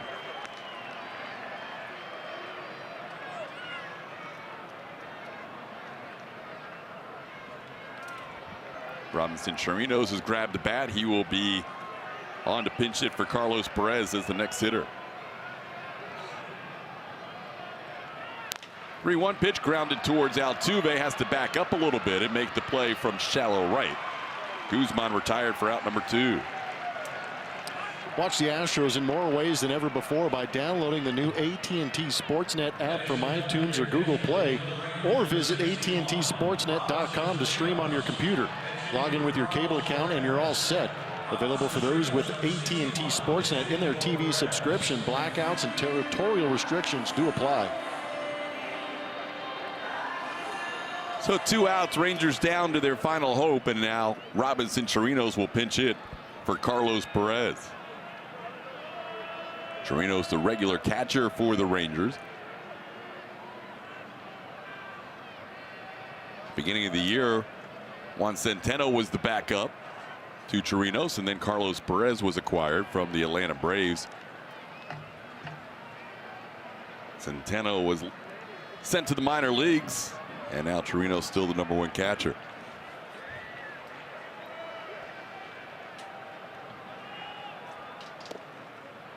Takes a called strike. Giles puts the fastball on the edge at 98 miles an hour.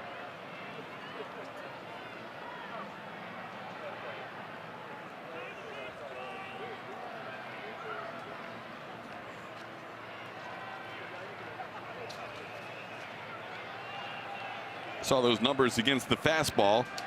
Chirinos 0 for 2 with 2 strikeouts against Giles. Yeah, an interesting place to pinch hit a guy.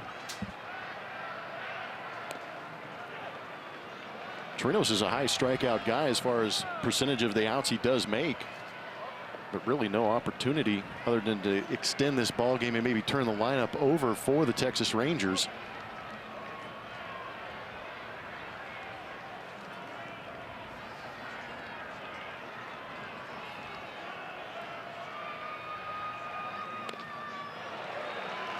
Rangers down to their final strike.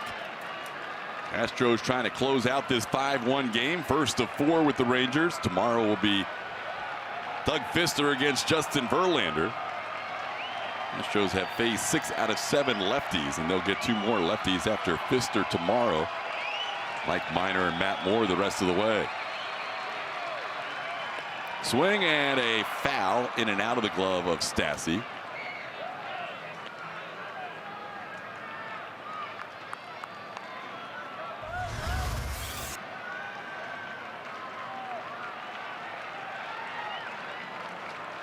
Just barely. Astros fans that are here at Globe Life Park in Arlington are standing behind the Houston dugout, looking for that final out. And it's hit hard to left field. Tony Kemp on the move, diving attempt, and they say trap. Kemp trapped that. Chirinos heading to second. He is safe at second. Kemp, a diving effort in left field, almost made a spectacular catch to end this game. Third base umpire Alfonso Marquez said it was a trap. I think that's a pretty good call. Tony Kemp gave it a heck of an effort to try and end this ball game with that diving catch. Chirinos hit it hard. Good pitch to hit in a 2-strike count and laying out. You can see that short hop. And why not? If you go out there, you never know. Try and sell it. Tony Kemp did. He came up firing to second base. I thought if Marwin didn't cut that baseball, they might have had a chance to tag Chirinos out, trying to extend to second base.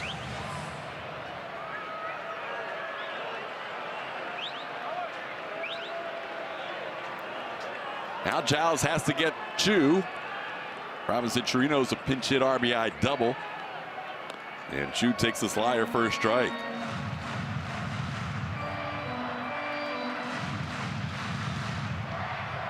Chu's been on base 3 times, a couple of hits and a walk.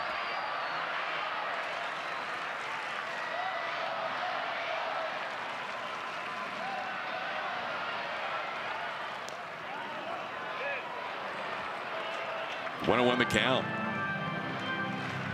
Hector Rondon came on last night for a 4-out save. AJ was not wanting to get him up in this game, but he's starting to warm up.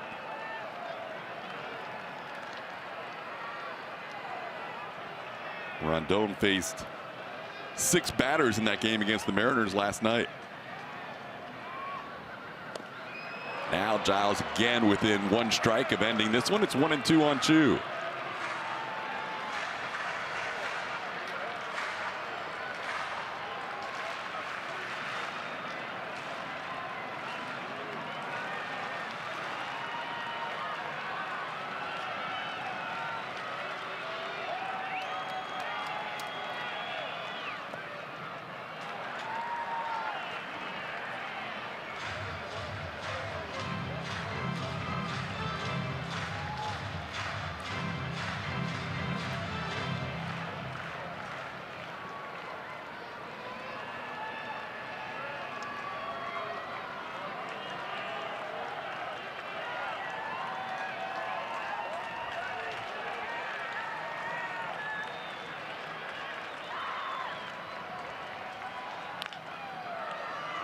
Mentioned his first AB. Chu can be a tough customer up there.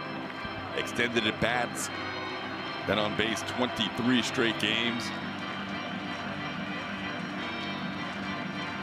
Giles has thrown 22 pitches in this outing. If you're AJ Hinch, you prefer not to have that number get near 30.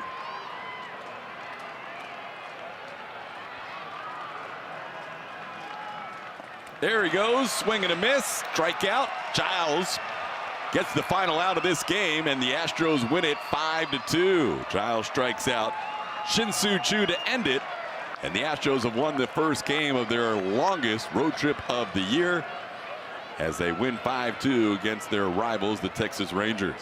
Garrett Cole will get the win.